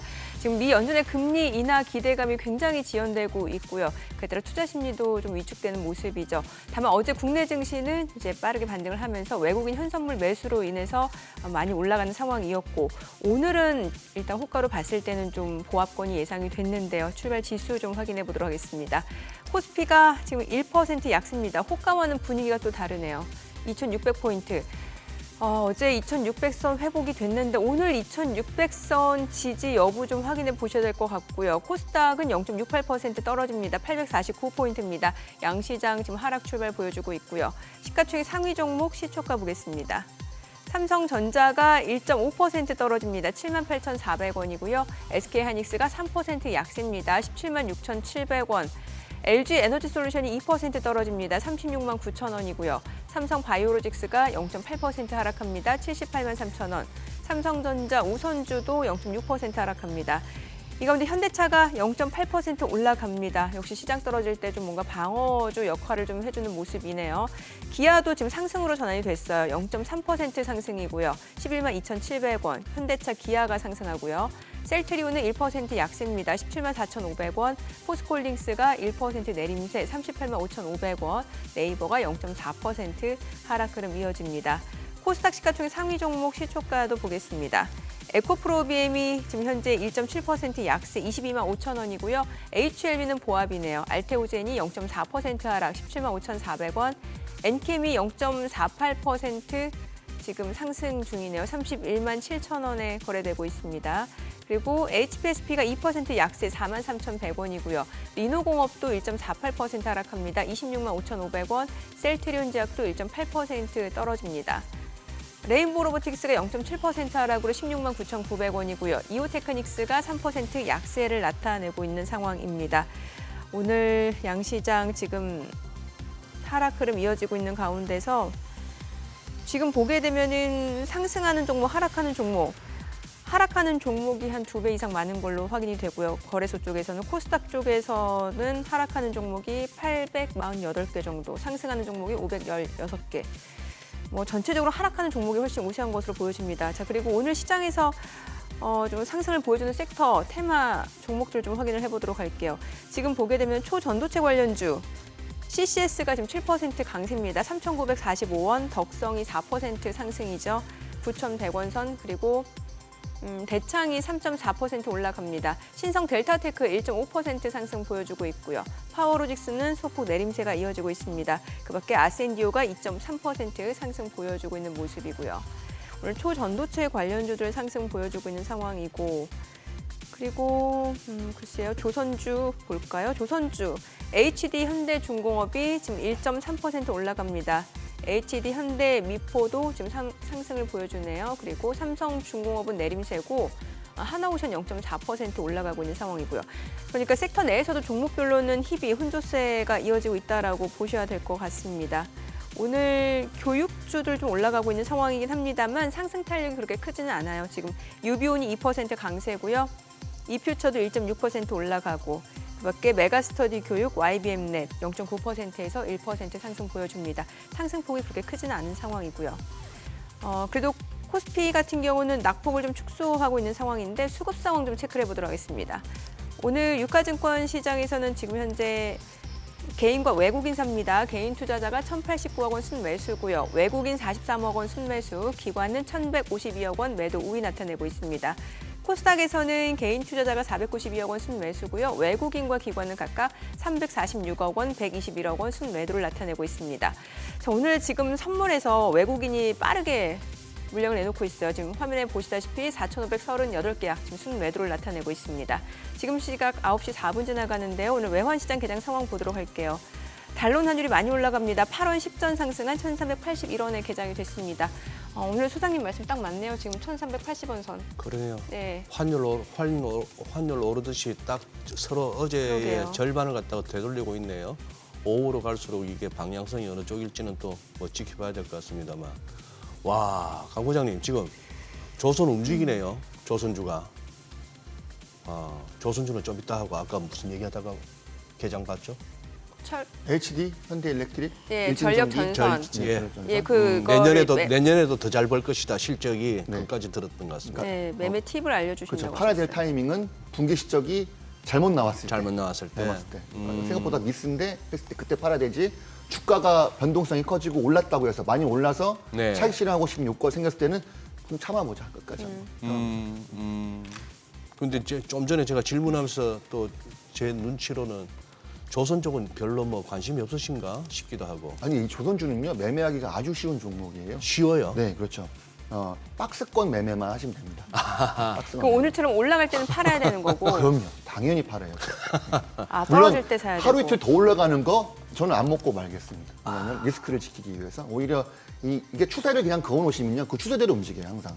이렇게 추세거나 아니면 그냥 박스권 추세거나 그 박스권 하단에서 사면 상단에서 먹고 나올 수 있는 전략. 조선주들은 아주 그 패턴을 안전하게 지켜가고 있기 때문에 지금과 같이 막 좋은 얘기들 많이 나올 때 같이 흥분해서 따라잡으면 물려서 상당히 오랜 기간 고생할 수 있으니 박스권 하단에서 매수하자 말씀드리겠습니다. 아니 오늘 보니까 수산주도 좀 흐름이 좋은데 동원수산, 뭐 CJ시푸드, 사조대림 수산주는 왜 올라가는 걸까요? 어저께 제 와이프가 갑자기 그 수산대전 그 쿠폰을 사라고 문자가 왔습니다. 지금 네. 20% 할인 이러던데요. 그러니까 20만 원어치를 사면 16만 원 해도 살 수 있고 이게 수산물을 네. 많이 먹을 수 있는 거죠. 그러니까 정부의 돈을 푸는 영향도 있는 것 같고 아니면은 뭐 보통 이제 수산주들 움직일 경우에는 오염수나 아니면 조류 독감 영향이나 이런 것들이 있었을 때 주가가 움직이지 않습니까? 그렇죠. 네. 그래서 한번 내용은 체크를 좀 해봐야겠지만 예. 저는 뭐 딱히 그렇게 관심이 가는 종목들은 아니어가지고 그렇죠. 근데 오늘 보니까 좀 이쪽 섹터가 좀 올라가길래 왜 올라가나 싶어서요. 또 뭐 전쟁 난다고 통조림 사재기 하는 것도 아닐 테고 궁금해서 여쭤봤어요. 놀랍습니다. 네. 오늘 같이 이렇게 장이 좀 흔들리는 와중에 시노펙스가 5%대 급등이네요. 아, 시노펙스. 이거 이런 식으로 청기 누설 하시면은 이거 부장님 이거 매일 나오셔야 될지도 모르는데. 어쨌든 저도 좀 이렇게 급등이 나와서 재밌긴 한데 아까 이제 한 가지 더 새로운 시장 개척하고 있다는 거 말씀드렸지 네. 않습니까? 네. 그거를 말씀 나오신 김에 드리자면은 네. 그 혈액 투석기 필터예요. 혈액 투석기 필터. 혈액 투석기 안에 들어가는 필터. 필터. 네. 이 혈액 투석기 필터가 국내에서는 100% 다 외제 제품만 쓰고 있습니다. 네네. 외산 제품만. 국내 제품이 하나도 없습니다. 이게 전체 필터 시장이 연 1조 5천억 규모인데 이 회사가 이 혈액 투석기 필터를 정부 지원을 받아서 개발을 완료한 상태였고 그 회사가 어디라고요? 다시 한번 시노펙스. 그러니까 지금- 그래서 예전에 그 스토리 관련주도 필터 때문에 그랬던 걸로 제가 기억했던 네, 것 필터 같아요. 맞아요. 사업을 하고 있는 네. 기업이니까요. 네, 그렇죠. 네, 근데 이제- 혈액 투석기 필터. 최근에 국내 식약처로부터 인정을 받았고 지금 미국과 유럽 인증을 받기 위해서 올려놓은 상태입니다. 그래서 이게 임박해서 언제 발표가 나올지 알 수 없기 때문에 이게 실제로 인증이 된다고 한다면은 글로벌 의료업계에서도 상당히 게임 체인저가 될 거고 아직 국내에는 열리지 않은 시장이기 때문에 이 국내 필터가 시노펙스가 먼저 국산화에 성공할 수 있을지 이것도 상당히 중요한 관건이 되겠다 이렇게 보시면 되겠습니다. 오늘 반도체 장비주들이 우르르 떨어지는데 지금 좀 떨어질 때 매수해도 괜찮을까요? 어떨까요? 지금 뭐 HBM 관련주 한미반도체 낙폭은 크진 않아요. 한미반도체는 뭐 1.7% 정도 떨어지고 있고 네. 또 뭐 하나마이크로는 좀 많이 떨어지네요. 3% 넘게 떨어지고 이수페타시스, 제주반도체 어때요? 이거 반도체 제가 쪽이요? 말씀드렸던 어김없이 반도체 종목들은 고점에서 한번 크게 올랐다가 지금 조정이 나오지 않습니까? 네. 그렇기 때문에 쪼고 있어야죠. 잘 쬐고 있다가 이게 좀 심하게 빠지는 거 아니야? 너무 급락하는 거 아니야? 그때 사요? 예, 그때 매수. 예. 지금은 큰 급락 수준이 아니기 때문에 조금만 기다려보고 싶습니다. 반도체 조금 관련 더. 종목들은. 하지만 반도체 종목들은 반드시 이 반도체 주력 섹터 분야에서 매매를 해야 되고 플레잉을 해야 된다라는 점에서는 아직까지는 유효하다라고 말씀드리고 싶습니다. 그리고 뭐 KB금융이라든지 이런 어떤 금융주들, 그다음에 뭐 밸류 프로그램 이후에 한번 시세 분출이 났는데 네. 거의 뭐 더블 가까이들 다 났는데 네. 그러고 나서 지금 이제 많이 흘러내리고 있는 중이거든요. 네, 그렇죠. 저쪽에 아직 더 기회가 있다고 보십니까? 아니면 지금은 조정이 좀 더 이어진다고 보십니까? 아, 이게 정말 그런 말씀 잘해주셨어요. 더블 났다는 말. 이 말이 상당히 함정이거든요. 더블 났다? 예, 금융주가 더블 날 수 있는 종목입니까? 그건 아니라고 판단하거든요. 그러면 아, 제자리로 돌아가겠죠. 제자리 예, 돌아간다. 그래서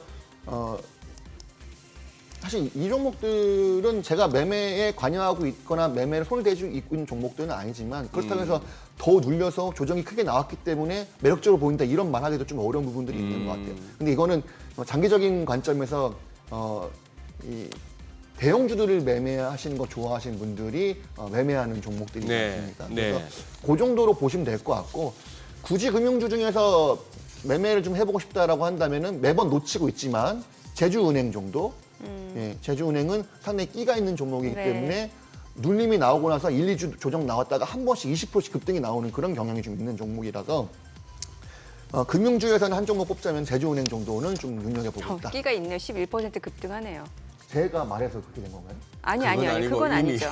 아, 걱정했습니다. 그건 아니죠. 예. 그리고 방산주도 여쭤보고 싶어요. 오늘 방산주들 보면 한화 에어로스페이스, LIG 넥스원 굉장히 많이 올라가고 있고 그 밖에 이제 방산주에서 뭐 테마로 좀 엮여 있는 종목들 있잖아요. 뭐 스페코, 빅텍, 퍼스텍 이런 종목들도 올라가고 있고 사실 한화 에어로스페이스 같은 경우는 이제 어느 정도 실적도 뒷받침되는 거고 LIG 넥스원도 마찬가지잖아요. 오늘 방산주가 오르는 거 보니까 약간 예. 이스라엘에서 뭔가 워닝이 나왔나 보네요. 그러니까 아, 장도 좀 꺾이고 있고 사실 네. 장이 이렇게 꺾일 만한 시장이 아닌데 예. 미국 장도 그렇게 많이 하락한 것도 아니었기 때문에 네. 그래서 어쨌든 방산주들 한화 에어로스페이스는 사실 뭐 인적 분할 이슈가 있는 거고. 네. 예. 방산주들 지금 흐름 상당히 좋죠. 뭐 그래서 다만 이제 실제로 전쟁 이슈가 나왔을 때 급등 나왔다가 항상 꼬리를 달고 내려오는 네네. 경향들이 있기 때문에 본 종목들도 급등에서는 좀 조심해야 될 필요성이 있다라고 판단해서 오늘 매수는 저라면은 오늘보다는 이 종목들도 역시나 최소한 11선 정도까지 눌렸을 때 매수 관점으로 대응을 해보고 싶습니다.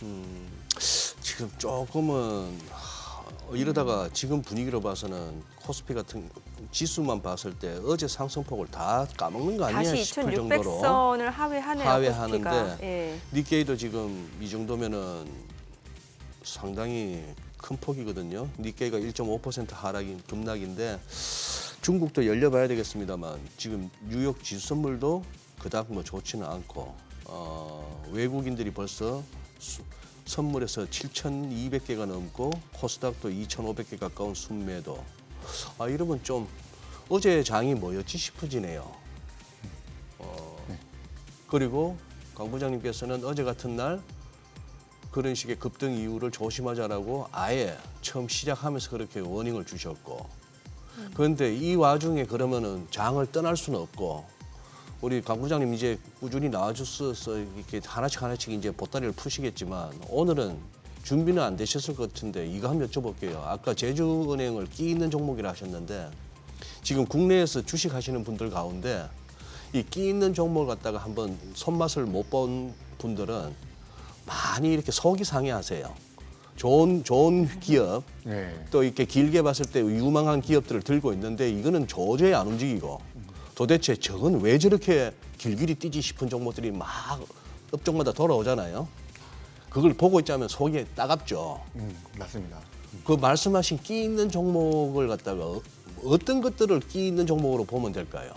가장 중요한 거는 아까 정답 맞추셨다시피 수급이죠, 수급. 수급. 네. 네. 수급은 거래량으로 판단되는 거고. 예. 그러면 그 HTS 상에서 보면은 거래량 상위 50위권 안에 거래량 상위 50위권. 그렇죠. 그다음에 테마별 섹터에서 주독 섹터가 되어 있는데 이제 주독 섹터가 되어 있는 종목 중에서 이게 연속성이 있을 것인가 없을 것인가를 고민을 좀 많이 해봐야 될 겁니다. 그래서 연속성이 있는 섹터라고 한다면 오늘 주가가 크게 급등하고 있는데 저는 항상 그 종목들을 관심 종목에만 넣어놓지 매수하지 않습니다. 네. 이게 연속성이 있을 것 같다 그러면 계속 조정이 나와서 눌림목이 나올 때까지만 조금 기다리는 거죠. 이게 기다릴 자신이 없으면 그냥 알림 설정하면 됩니다. 이 종목이 가격이 얼마가 내려왔을 때 알림 설정하고 그런 종목들을 매매하시면 되는 거기 때문에 섹터별로 봤을 때는 지금 주도 섹터가 중요할 것 같고 순위로 보면 그렇죠. 1등 주도 섹터는 반도체가 될 것이고 아, 네. 그다음 주도 섹터는 아까 뭐 방산주라든지 바이오 종목이라든지 네. 그다음에 완전 더 앞단에 놓고 봤을 때는 유리기판이나 유리기판. 전고체 배터리 예, 이런 종목들은 눌리기만 기다리는 거죠. 이런 종목들은 1차 하락이기 때문에 재차 전고점을 향해 돌파할 가능성이 높기 때문에 예. 그렇게 매매를 하시면 좋을 것 같고 다시 한번 돌이켜서 말씀드리자면 반면에 전력기기 관련 종목들은 그런 거 저런 거 다 제끼고 혹시 운 좋게 눌림목에 잘 들어갔으면 절대 쳐다도 보지 말고 묻어보자. 아, 아하. 네. 자, 근데 운 좋게 잘 들어갈 수 있겠습니까? 본 종목 너무 올라 있는데 아마 들어가기 쉽지는 않을 거예요. 그렇죠. 네, 그래서 이미 기존에 갖고 있는 전략 투자자들은 그냥 끝까지 홀드. 그다음에 신규 접근하고 싶은 분들은 눌림목을 잘 이용해서 한번 들어가 보자. 이 정도로 말씀드리겠습니다. 네, 알겠습니다. 오늘 내용 잘 들었습니다. 고맙습니다. 네, 고맙습니다. 오늘 들으신 내용과 관련해서 더 많은 주식 정보 원하시는 분들은요, 카카오톡 채널에서 크존 검색하시거나 크존 앱 다운로드 받아보시면 될 것 같습니다. 자, 외국인 관심 있게 보는 리포트까지 확인해 보겠습니다.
지금 이 시각 9시 16분 지나가고 있습니다.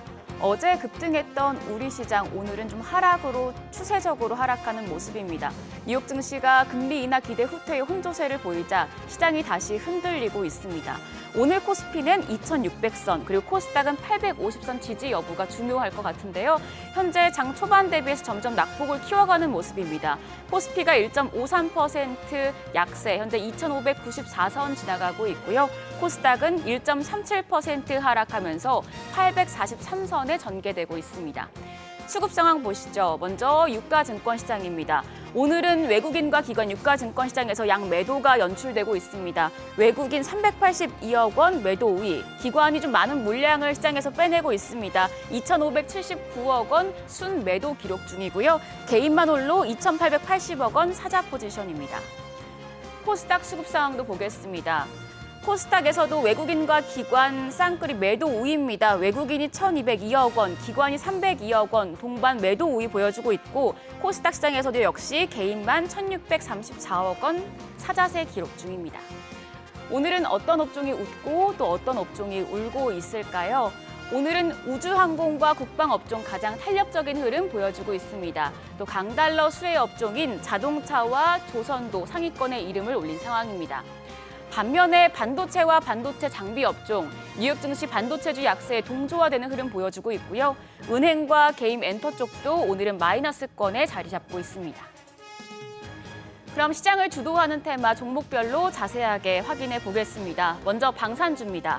방산주 오늘 장 초반부터 탄력적으로 올라갑니다. 일단 한컴 라이프케어가 18.89% 질주를 보여주고 있는데요. 한글과 컴퓨터 대표가 AI 사업 투자 확대를 위한 자금 마련을 위해서 자회사인 한컴 라이프케어의 지분 매각에 돌입한 것으로 알려졌죠. 이 매각 관련 이슈가 지속되면서 오늘 급등세 연출 중입니다. 현재 거래가 7,080원으로 잡히고 있습니다. 코츠 테크놀로지 같은 경우에 오늘 현대차증권에서 방산에서도 컴퓨팅이 중요해짐에 따라서 동사의 인베디드 컴퓨팅을 중심으로 성장 가능성이 높아졌다고 평가를 했는데요. 11.98% 급등합니다. 27,100원. 여기에 대해서 하나 에어로스페이스 오늘 4.65% 상승 추세 보여주고 있습니다. 하나 에어로스페이스도 증권사의 긍정적인 평가에 상승 탄력을 받는 모습인데요. 한국투자증권이 하나 에어로스페이스에 대해서 인적 분할로 인한 주가 변동성이 안정된 데다 본업인 방위산업 집중도가 높아질 것이라고 밝혔습니다. 목표 주가를 29% 상향했는데 여러 가지 증권사의 긍정적인 보고서가 나오면서 방산 업종이 전체적으로 들썩이는 모습입니다. 웨이브 일렉트로도 4.2%, 휴니드 4.08% 강세 흐름 보이고 있습니다.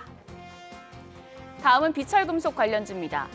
구리 재고가 긴축되면서 구리 가격이 런던 금속거래소에서 22개월 만에 최고 수준으로 뛰어오른 영향을 받고 있습니다. 비철금속 관련주에서는 이구산업이 15.6% 급등합니다. 6,960원 전개되고 있고요. 포스코엠텍이 4.01% 상승 추세, 25,500원으로 거래가 잡히고 있습니다. 대창이 4.7% 올라갑니다. 현재 거래가 1,610원. 그 밖에 세니트가 2.67%, 알루코도 1.64% 강세 흐름 나타내고 있습니다. 다음은 조선주입니다. 국내 조선 3사의 선박 수주가 늘어나며 올해 1분기 모두 흑자를 기록할 것으로 전망되고 있죠. 게다가 국내 조선업계는 액화 천연가스, LNG 운반선을 건조한 지 30년 만에 500번째 선박 수출에 성공했다는 소식도 오늘장에 나와 있는데요. 이 소식에 조선주가 좀 오르는 추세를 보이다가 지금 일부 종목들은 하락 전환했습니다. HD 현대중공업이 약보합, 그리고 HD 한국조선해양 역시 0.75% 내려갑니다. 현재 거래가 11만 8,500원, 하나오션도 0.9% 약세로 방향을 바꿨습니다. 3만 3천 원에 전개되고 있고요. 반면에 HD 현대미포가 2.62% 상승, 6만 6,600원이고 HD 현대중공업 지금 강보합입니다. 12만 400원에 거래되고 있습니다. 마지막은 교육주입니다. 교육주 흐름 보겠습니다. 일단 장 초반부터 캐리소프트가 좀 상승 추세를 보여주고 있습니다. 2.9% 올라가면서 현재 거래가 4,430원으로 잡히고 있고요. 유비운이 1.05%, YBM넷이 1.2% 상승합니다. 반면에 비상교육 1.12% 약세 흐름 4,870원이고요. 이퓨처가 1.02% 강세로 4,955원 선 지나가고 있습니다. 시장이 점점 낙폭을 키우는 모습인데요. 오늘장에서 눈여겨볼 업종 어떤 게 있을지, 그리고 시장 대응 전략까지 알아보도록 하겠습니다. 오늘은 탑TV 소속 김진균 전문가 전화로 연결돼 있습니다. 전문가님 안녕하십니까? 네, 안녕하세요. 반갑습니다. 네, 어제 환율이 안정세를 찾으면서 국내 증시가 상승 탄력을 받았지만 오늘은 좀 낙폭을 키우는 모습입니다. 좀 반등할 수 있을까요? 네, 먼저 국내 증시부터 한번 볼 텐데요. 전일 모처럼의 급반등이라서 다들 기분이 좋으셨을 것 같습니다. 하지만 금일 아쉽게도 쉬어가는 흐름은 피할 수 없겠습니다. 우선 비수적 관점에서 볼 적에 전일 코스피와 코스닥의 공동 흐름이 지나치게 과열로 마감을 했고요. 최근에 보스틱, 카시카리 등 연준위원들의 매파적 발언이 이어지고 있는 가운데 뉴욕 연은 총재 윌리엄스마저도 금리 인상 가능성을 언급을 했습니다. 게다가 나스닥도 소폭 조정을 받았기 때문에 금일 국내 증시 조정은 불가피할 것으로 보여집니다. 현재 나스닥 선물도 하락 중에 있고요. 하지만 그럼에도 불구하고 오후장에 외국인 매수세가 유입되면서 반등이 강하게 나와준다면 긍정적으로 볼 수가 있겠습니다. 다음으로는 미국 증시인데요. 이거 재밌는 사실인데 다우존스 지수가 어제까지 무려 음봉이 9개 연속으로 나왔습니다. 이는 역대급이고요. 2008년도 금융위기 이후에 급락과 함께 8연속 이상 음봉이 나왔던 케이스는 이번까지 총 4번입니다. 사례 분석을 해보면 2008년 10월달 금융위기 8연속 음봉 이후 급반등이 나왔고요. 2011년 8월달에 미국 신용등급 강등 이슈가 있었을 적에 8연속 음봉 이후 하루 양봉 나오고 추가 급락이 나왔습니다. 하지만 이건 쉽지 않은 케이스죠. 그리고 2021년 6월달 10연속 음봉이 이후고 나서 음봉 이후에 급반등이 나왔습니다. 다만 이때 나스닥은 상승 추세였어요. 그리고 지금 9연속 음봉이 나온 겁니다. 이렇게 흔치 않은 비이성 과매도인 만큼 기술적 반등은 임박했다고 보여지고요. 만약에 본격 반등이 시작되면은 21석 부근까지의 저항 테스트 나올 가능성을 염두에 두셔야겠습니다. 네, 오늘은 외국인의 수급을 좀 예의주시해 보셔야겠네요. 어제는 시장이 반등을 하면서 그동안 많이 빠졌던 낙폭 과대주를 중심으로 저가 매수세가 유입되는 모습이었는데요. 오늘장에선 어떤 업종 눈여겨보면 좋을까요? 사실 오늘 장이라기보다는 전체적인 관점에서 볼 적에 최근까지 가장 강했던 주도테마 전선, 전력기기 관련주들이 있는데 예를 들어서 HD 현대일렉트릭이라든지 신호중공업 같은 그런 관련주들 같은 경우에는 쉬어갈 타이밍이 임박했다고 보여집니다. 고점 추격 매수는 좀 자제하셔야 될 것 같고요. 그리고 시장이 빠졌다가 반등을 시도하는 국면이기 때문에 낙폭과대주 중심으로 기술적 반등을 노리는 전략이 유효하겠습니다. 대신에 목표가는 짧게 가져가는 전략이 좋겠고요. 그리고 현 시점에서 낙폭과대 관심주로는 로봇 관련주인 램보 로보틱스, 그리고 원전 관련주인 한정기술, 그리고 제약 관련주 ADL 바이오 정도를 보고 있습니다. 네, 자, 전문가는 이번 주 마지막 거래일인데요. 투자자분들을 위해서 대응 전략까지 세워주시죠. 네, 신이 아니기에 최저점이 얼마라고 예측할 수는 없겠지만 현재 국내 증시는 단기 과매도 국면이라고 판단을 합니다. 따라서 매도보다는 바텀 피싱 분할 매수 전략이 유효하겠고요. 개인적 소견으로는 다음 주 과매도에 따른 기술적 반등이 나올 가능성을 염두에 두고 있는데 만약 본격 반등이 나온다는 전제하에 말씀을 드리면 코스피는 2280포인트 부근, 코스닥은 865포인트 부근, 둘 다 최소 21선 부근까지 저항 테스트 반등이 나올 수 있다고 봅니다. 다만 반등 구간에서 고점 추격 매수는 절대적으로 자제를 하셔야 됩니다. 최근에 지수 하락으로 물린 종목이 되어 있다면 반등 구간에서 점진적인 비중 축소가 바람직하겠습니다. 특히 21선 돌파 여부가 매우 중요하겠고요. 최근에 부정적으로 변하는 매크로를 절대로 무시하시면 안 되겠습니다. 여기서 부정적으로 변한 매크로라는 것은 최근 10년물 국채금리, 미국 10년물 국채금리 4.6% 돌파했다는 점, 그리고 불이, 원유 같은 원자재가 상승 내지를 지속하고 있다는 점, 이는 분명히 향후 물가지수에 부담이 됩니다. 그리고 소비자 물가지수가 4회 연속 컨센서스 상회를 했고요. 그리고 다음 주 금요일날 발표될 너무너무 중요하죠? 개인 소비지수 물가지수에 대한 우려가 증폭이 되었다는 점, 그리고 앞서 말씀드린 대로 일부 연준위원들의 매파적 발언이 이어지고 있다는 점, 그리고 이게 가장 중요합니다.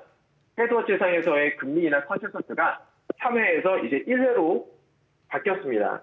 문제는 뭐냐면 현재 시장에는 금리나 컨센서스가 3회 금리 인하가 반영이 되어 있다는 점이에요. 이게 1회로 바뀌게 되면 당연히 시장에는 충격이 가해질 수밖에 없겠죠. 그런 점들이 가장 부정적이겠고, 무엇보다 저는 개인적 소견으로는 4월 말까지는 좀 더 지켜봐야 되겠습니다만은 만약에 4월 말까지 강한 반등이 없이 마무리가 된다면 5월 달에도 추가 하락 가능성이 높다고 보여집니다. 네, 알겠습니다. 오늘 말씀 감사합니다. 자, 지금까지 업종과 대응 전략 알아봤습니다.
요즘 시장에서 가장 핫한 재테크 정보 남들은 어떻게 하는지 궁금하셨죠? 손에 잡히는 재테크에서 꽉꽉 채워 알려드립니다. 네, 오늘은 나현석 자산관리사님 전화 연결되어 있습니다. 안녕하세요. 안녕하세요. 네, 안녕하세요. 네, 오늘 어떤 소식 가져오셨나요?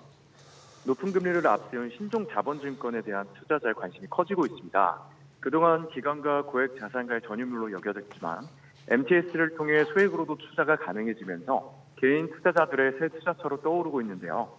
오늘은 신종 자본증권에 대해서 짚어드리도록 하겠습니다. 네, 지금 말씀 주신 신종 자본증권 이번 달에 개인 투자자들이 많이 투자한 채권 2위에 오르기도 했는데 처음 들어보신 분들도 많으실 것 같거든요. 어떤 상품인지 자세한 설명 먼저 부탁드릴게요. 네, 신종 자본증권 처음 들어보시는 분들이 많을 텐데요. 신종 자본증권은 주식처럼 만기가 없거나 통상 30년 이상으로 만기가 길고 매년 이자를 받을 수 있는 채권 같은 성격을 동시에 지닌 상품이라고 보시면 됩니다. 발행 시점 5년 뒤 콜옵션 조건이 붙는 게 일반적인데요. 그동안 기관과 고액 자산가의 전유물로 알려졌지만 MTS로 소액 투자가 가능해지면서 일반 채권들보다 많은 이자 수익을 얻을 수 있어 개인 투자자들로부터 큰 주목을 받고 있습니다. 다른 채권보다 높은 이자 수익을 보장받다가 금리 인하기가 오면 채권을 매각하여 안정적인 추가 수익을 기대할 수 있다는 것이 매력적입니다. 주요 특징 중 하나는 회계상 부채가 아닌 자본으로 잡힌다는 것인데요. 이에 기업들 입장에서는 재무 구조 개선 방안 중 하나로서 활용을 많이 하고 있는 실정입니다. 네. 일단 무엇보다 이 발행 금리가 상당히 높아서 관심이 쏠리고 있는데 이 같은 기간에 발행된 그 회사채와 금융채 평균 발행 금리보다 더 높은 수준이다. 맞는 얘기인가요? 네, 평균 발행 금리를 살펴보면 비금융은 6.93%, 금융은 5.43%로 이에 대비하여 같은 기간 회사채, 금융채 평균 발행 금리는 각각 5.27%, 4.2729%로 보다 1포인트 이상 더 높았습니다. 자세히 살펴보면 비금융사에서는 SGC 이테크건설의 신종자본증권 1위 발행 금리가 8.5%로 가장 높았고 효성화학 신종자본증권 3위 8.3%를 CJ CGV 신종자본증권 3839가 각각 7.3%의 발행이자를 나타냈습니다. 금융사에서는 이지스 자산운용의 신종자본증권 17-2가 8.2%로 1위였고 17-1 8.1%를 기록했고 메리츠증권의 신종자본증권 6은 6.5%였습니다. 이처럼 높은 금리의 개인 투자자들에게 매력적인 투자처가 되고 있는 상황입니다. 네, 은행들도 지금은 신종 자본증권 수요를 잡기 위해서 총력을 기울이고 있다고 하는데 최근에 매월 이자를 지급하는 사례가 늘고 있다면서요. 네, 은행들이 올 들어 잇따라 신종자본증권 발행에 나서고 있는 가운데 투자 수요를 잡기 위해서 매월 이자를 지급하는 옵션을 채택하고 있습니다. 이달 초 신한은행은 수요를 잡기 위해 신종자본증권을 발행하면서 월 이자 지급 옵션을 선택하였고 부산은행과 JB금융은 다른 은행들의 발행물보다 절대금리 수준이 높긴 하지만 지방은행에 대한 수요는 상대적으로 적다는 점에서 마찬가지로 월 이자 지급 옵션을 선택했다고 합니다. 네. 자, 그렇지만 뭐 아무래도 회사채 대비 안정성이 떨어진다는 게 신종자본증권의 단점이기도 한데 투자 시 주의할 점도 좀 알려주십시오. 네, 신종자본증권 투자 시에는 발행사의 안전성을 가장 우선적으로 살펴보셔야 하는데요. 발행사에 문제가 생길 경우 투자 금액을 잃는 원금 손실 리스크도 있기 때문입니다. 따라서 신용등급을 살펴보고 접근하셔야 하는데 많은 전문가들이 입을 모아 추천하는 것은 발행사가 금융권인 경우 부실금융사로 지정되거나 파산할 가능성은 매우 낮아서 안정적인 선택지가 될 수 있다는 것입니다. 따라서 AA급 금융권 신종자본증권 위주로 접근한다면 사실상 파산 위험이 전무하기에 안정적인 투자처가 되리라 판단됩니다. 네, 오늘 내용 잘 들었습니다. 고맙습니다. 네, 감사합니다.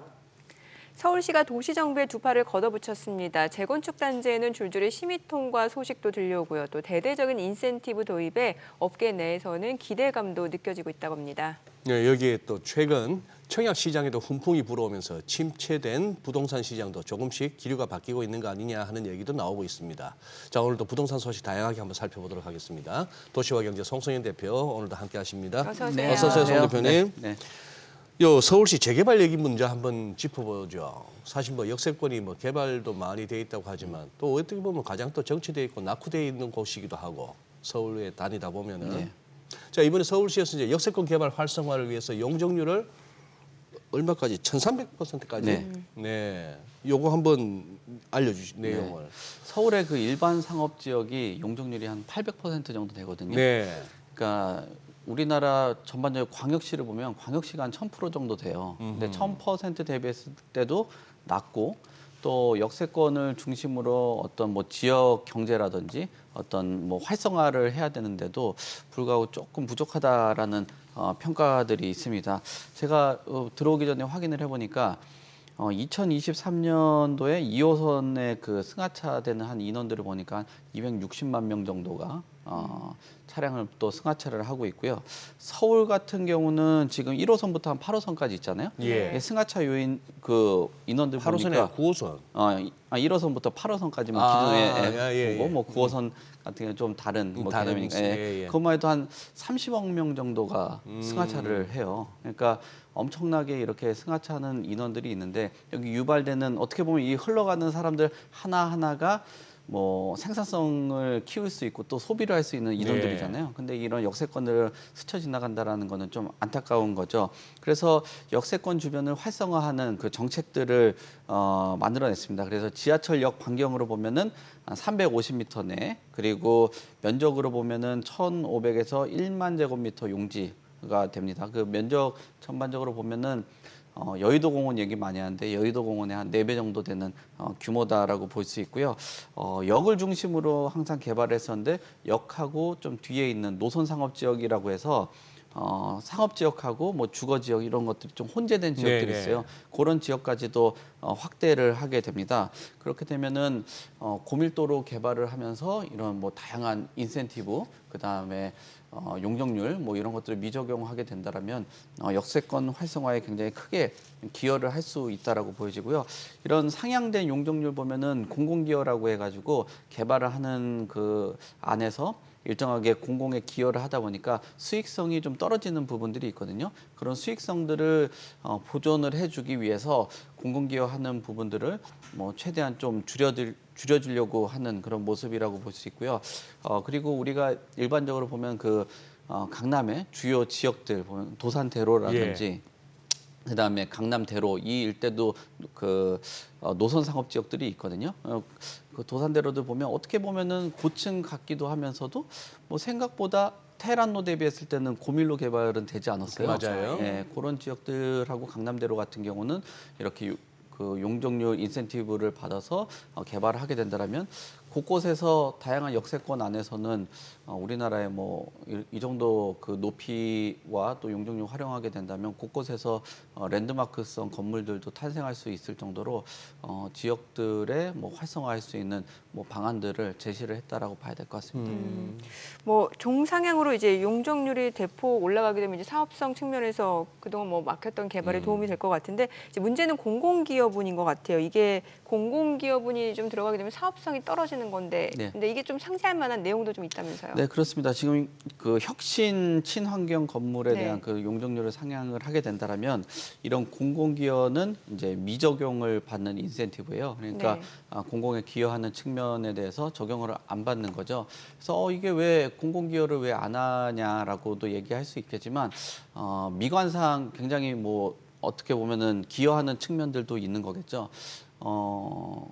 그 해외 나가면은 그 싱가포르 같은 나라 가면 그런 곳들은 그 개발을 할 때 건물의 모양이나 다채로움이 없으면 허가를 안 내줘요. 그러니까 건물 하나하나 우리나라 보면 아파트 뭐 벽돌 모양처럼 해가지고 막 다 똑같잖아요. 다 건물들도 똑같죠. 다 사업성들 때문에 모양이 다 거기서 거긴데 이런 뭐 다채롭고 또 혁신적인 건물들이 들어오면 도시 안에서도 경쟁력도 키워지고 도시의 미관도 좀 올릴 수 있고 거기서 유발될 수 있는 뭐 관광이나 뭐 이런 부분도 우리나라의 지금 좀 문제점으로 또 지적이 되는 게 뭐 관광에는 좀 뭐 그 유산 같은 거는 좀 한계가 좀 있다 보니까 컨텐츠 중심으로 도시의 경쟁력을 좀 키울 필요가 있거든요. 해외 나갈 때 이런 야경이나 이런 부분들 보고서 관광하는 게 굉장히 커졌는데 그런 부분에서는 미적 기준을 올려주고 다채로움들을 주면서 이런 공공기여에 대한 인센티브를 주는 거죠. 그 외적으로 보면은 뭐 탄소 제로 요즘에 그 미세먼지나 이런 부분들하고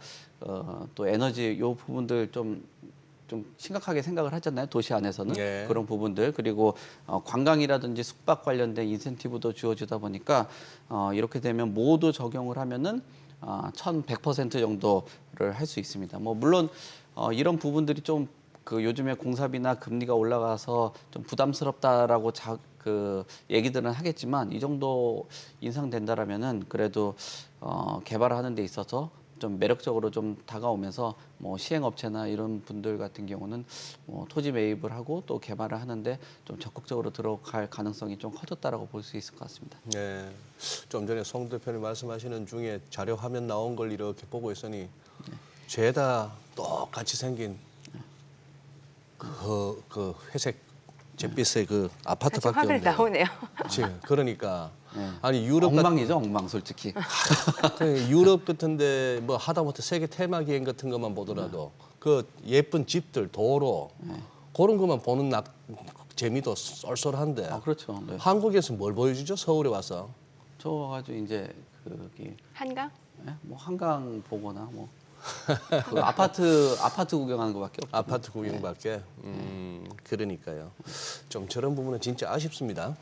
아쉽습니다. 지금 이제 서울시가 이제 재개발 힘쓰면서 도시 정비 촉진 계획도 이제 네. 윤곽을 드러낸다 네. 이런 얘기인데요. 그 중에 하나가 노량진 4구요. 네. 여기 지금 사실 지난해부터 이주 시작했던 곳 아닙니까? 예, 그렇습니다. 지금 7호선 장승배기역하고 가까운 곳에 위치를 했는데 12월부터 네. 말씀하신 대로 이주를 예. 했고요.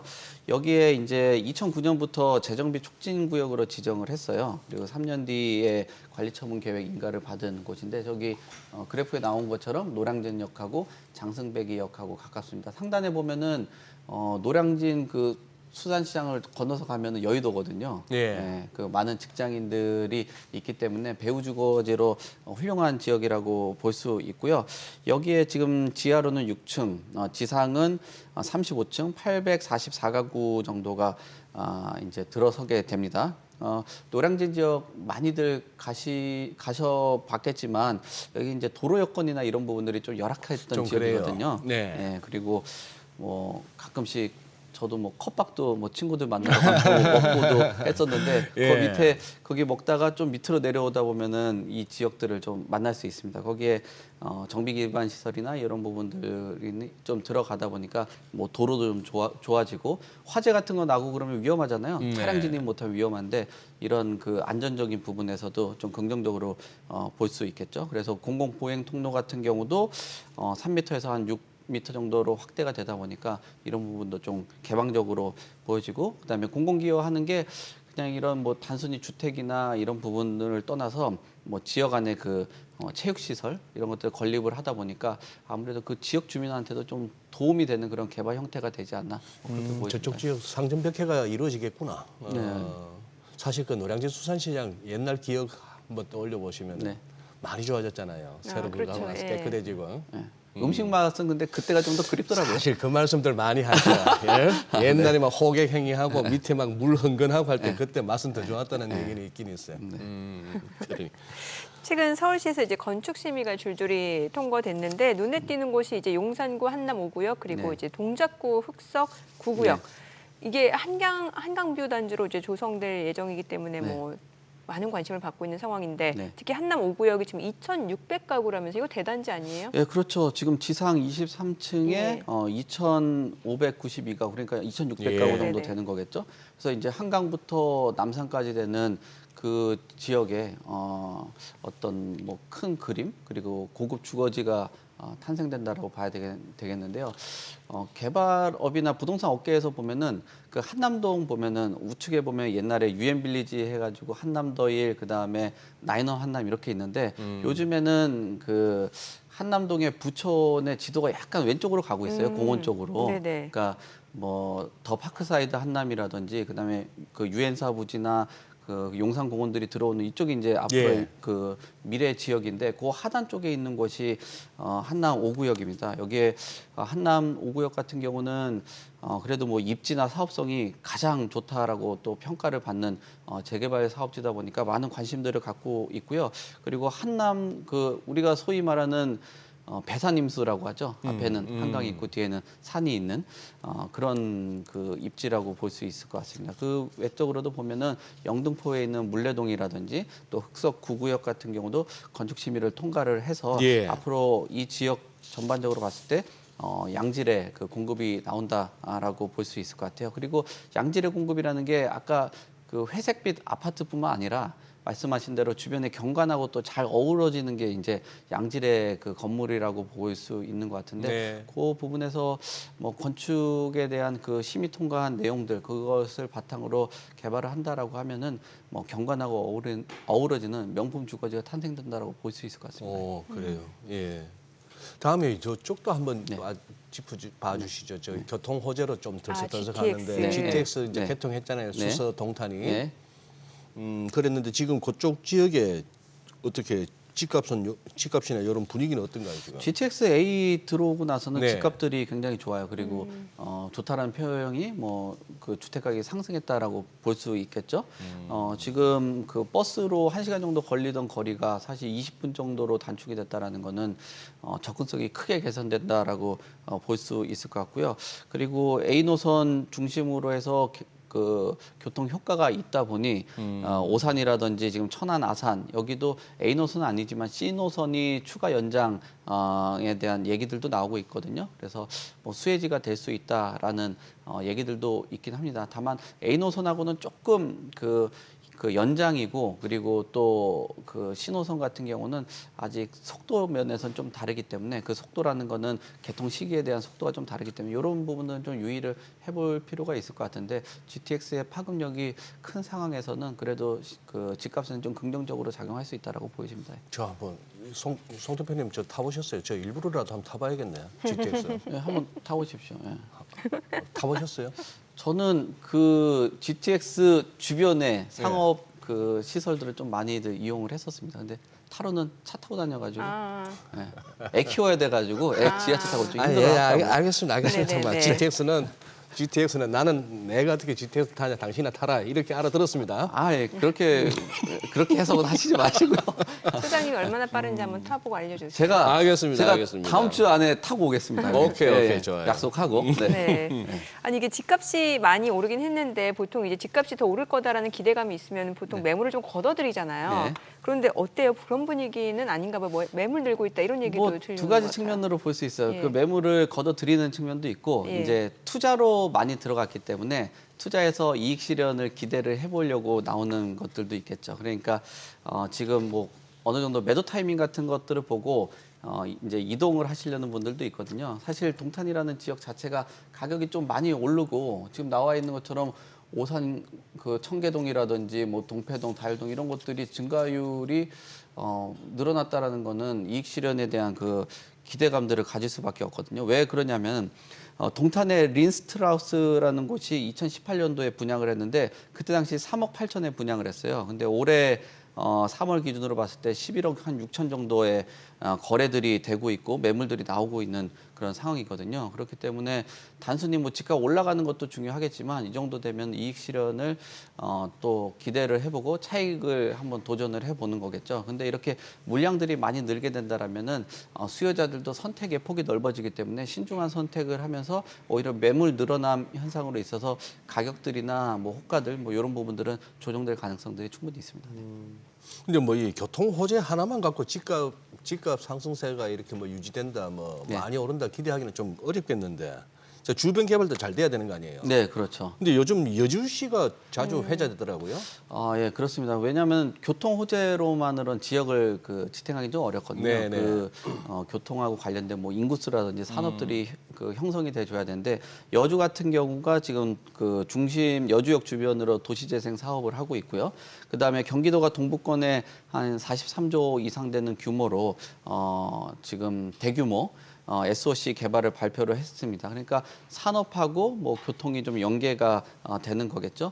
그렇게 된다라면 여주에서 강남까지 그 출퇴근을 한다라고 봤을 때는 한 30분 정도 걸리게 되는 거고 그 지역의 그 생산성을 키울 수 있는 또 소득을 올릴 수 있는 이런 산업들하고 SOC가 들어서게 된다라면은 아무래도 뭐 주택 시장에 좀 긍정적인 그 작용을 할 수밖에 없을 것 같아요. 그래서 분양 시장 같은 경우도 여주역에 위치한 그 센트레빌이라든지 여주역 자이라든지 이런 것들이 뭐 분양을 앞두다 보니까 많은 분들이 역 주변에 이런 교통과 어떤 대규모 그 호재를 가지고 좀 많은 사람들의 관심들이 좀 커질 수 있다라고는 보여집니다. 예. 네.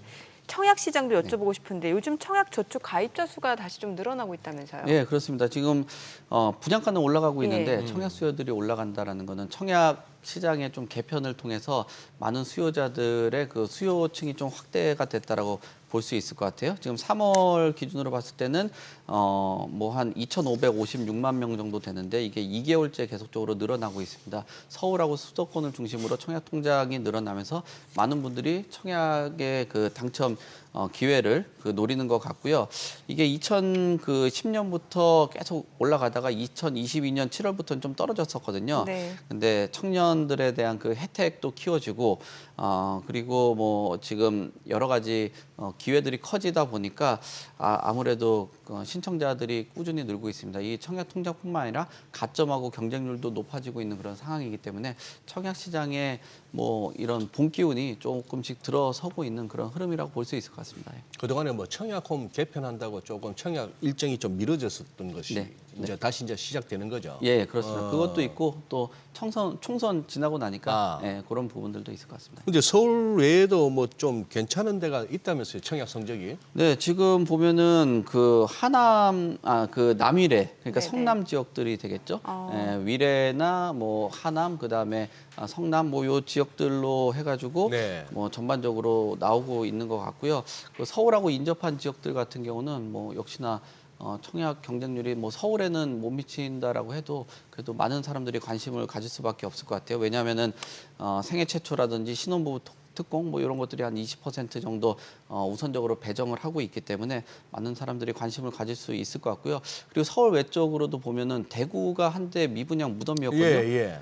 진짜 공급 폭탄이다라고 나왔었는데 여기 범어동이라고 해서 사실 대구에서 좀 가장 대장 지역들 중에 하나예요. 그 뭐 네. 새롭게 확 진짜 옛날 뭐 좀- 촌이었는데. 네.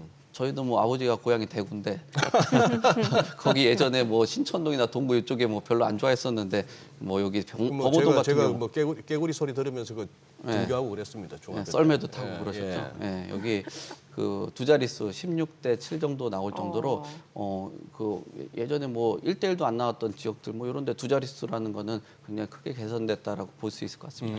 네, 오늘 그러네요. 내용 잘 들었습니다. 예, 고맙습니다. 감사합니다. 네, 감사합니다. 네. 오늘 코스피가 장중에 2,585포인트까지 좀 내려갔다가 지금 2,595포인트. 개인 투자자분들이 지금 저가 매수에 나서네요. 아우 진짜 개인들 매수세 아니면 이거 지금 어디까지 빠지나 싶을 정도인데요. 그러게요. 네. 네, 저희 방송 중에 전해드린 내용과 관련해서 모든 투자 판단의 책임은 투자자분들께 있다는 점 알려드립니다. 네, 세상의 모든 돈 되는 정보 재테크 노하우 머니쇼. 오늘은 여기서 인사드리겠습니다. 저희는 다음 주 월요일 오전 8시에 찾아뵙겠습니다. 고맙습니다.